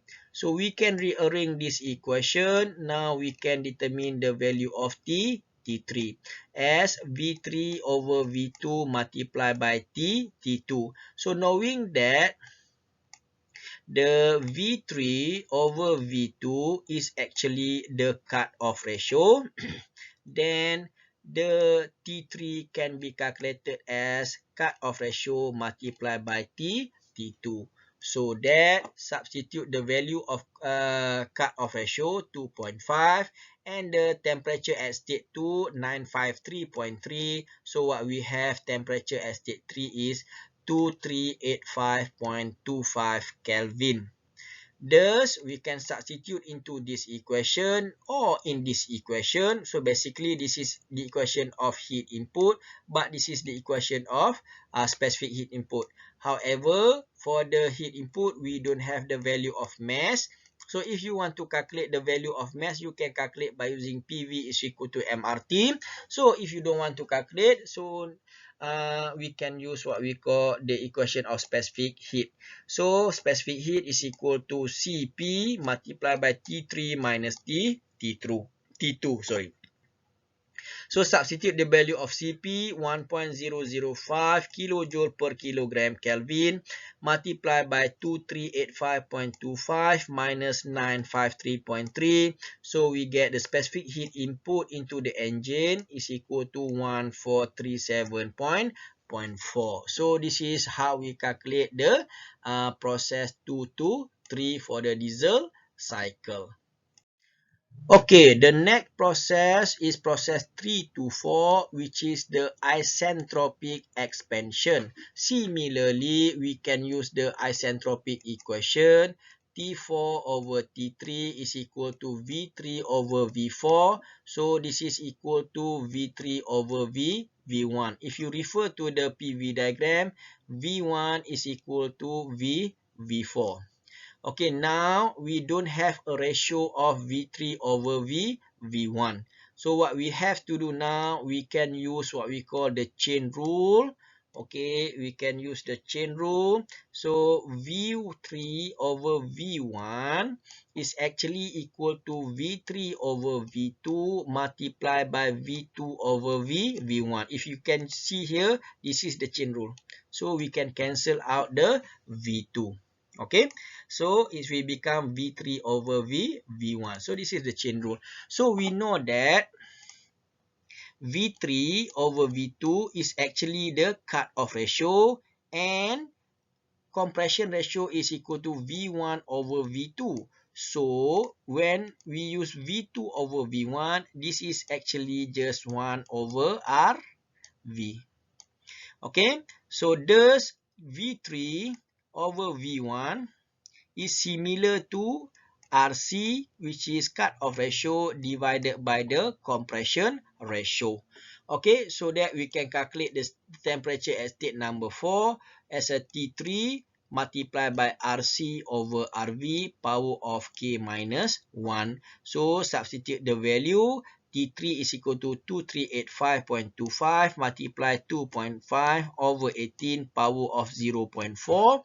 So we can get the T4 is equal to 1082.993. So now we get the temperature at state number 4. Okay, finally, we can go to the process 4 to 1. So in this process 4 to 1, we can calculate the specific heat output. Why we calculate specific heat output? Because in the previous slide, we already calculate the specific heat input. So make it consistent. If you want to calculate specific, all is specific. Okay, so this is equal to CV T4 minus T1. Put the value 0.718. T4 1082.93 minus 300. So now we can get the heat output is equal to 562.14 kilojoule per kilogram of mass. Okay, so this is how we determine the process 3 to 4 and process 4 to 1. Okay, based on that, we can determine the thermal efficiency of the cycle. So obviously, we have two methods. Method 1 by using the equation in page 46. So this is an equation that we have derived earlier. So which is the thermal efficiency of the diesel engine is equal to 1 minus 1 over RV k power of power of k negative power of k minus 1 multiplied by cut off ratio power of k minus 1 divided by k cut off ratio minus 1. Put inside what we call all the required information, multiply, do the calculation, we can get the value of 0.6094 for the thermal efficiency of the diesel cycle. So convert it into what we call percentage, we can get that the thermal efficiency is equal to 60.994. Okay, so the second method is by using the equation in page 44. So thermal efficiency is equal to work net divided by Q in minus Q out divided by Q in. So 1437.4 minus 562.14 divided by 1437.4, you can get 0.6089. So which is convert into percentage is 60.889. So if you can see this value is not far away from this value. Okay, so this is, we consider it as similar. You can use both what we call equation. So the disadvantage of using this equation is you have to memorize this equation. This is quite long equation. However, for this method number 2, this is very simple. And don't think about you need to calculate the work net, because you are going to use the work net in next component, which is the mean effective pressure. Okay, now we can determine the mean effective pressure. Similarly, we have two methods of the mean effective pressure. The first one, we use work net divided by specific volume 1 minus specific volume 2. So we now we have to determine specific volume 1. So it's equal to V1 over M RT1 over P1. So this is based on what we call the ideal gas law. PV is equal to M RT, where specific volume is V over M. So substitute the value 0.287. This is you can get from the book. So at 300 Kelvin. Okay, T1 is 300 Kelvin multiplied by pressure is 90. You can get is 0.9567 meter cube per kilogram.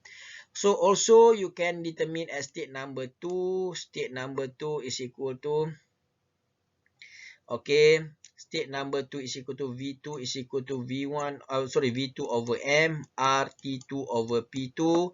So substitute the value, and this is the value of P2. So 5147.83. Please check, and you can get the value of 0.5315 meter cube per kilogram. I think this is correct. Okay, so now our MEP is equal to, substitute all the components. So work net is equal to Q in minus Q out. So from here you can put all the relevant information of specific volume 1 and specific volume 2. Then you can get the MEP is equal to 568.69 kilo Pascal. So this is the method number 1, and however you also can use method number 2, which is that has been derived as per we derived in the sample problem 5.2 for the Otto cycle. So work net is equal to specific volume 1 minus 1 over RC. Okay. Alright, sorry, this is not RC. Sorry, I'm wrong. This is basically RV. Sorry, this is RV. Okay, so substitute in the component into here, so you get similar result of MEP 568.69. So compare this value, this is similar. So for the examination purpose, you do not need to do both methods. So just do what we call one method. I want to show you, you can use the both method. Which one is your convenient? It's up to you.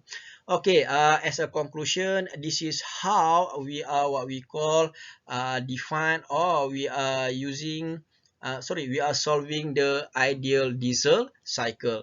So basically, if you compare between Otto cycle and diesel cycle, they are actually quite similar, except the way the heat is input into the system. So basically, if you study the Otto cycle, you should also understand the diesel cycle. Okay, basically this is a practice problem 5.2. There are three questions regarding to the diesel engine or the Otto cycle. So I hope you can complete all of the question given in this slide. This is another question from the practice problem 5.2. Please complete this practice problem. And if you have any problem regarding to this practice problem, you always can ask in our WhatsApp group. By that, basically, we have finished chapter 5, the air standard cycle, which is referred to the petrol and diesel engine.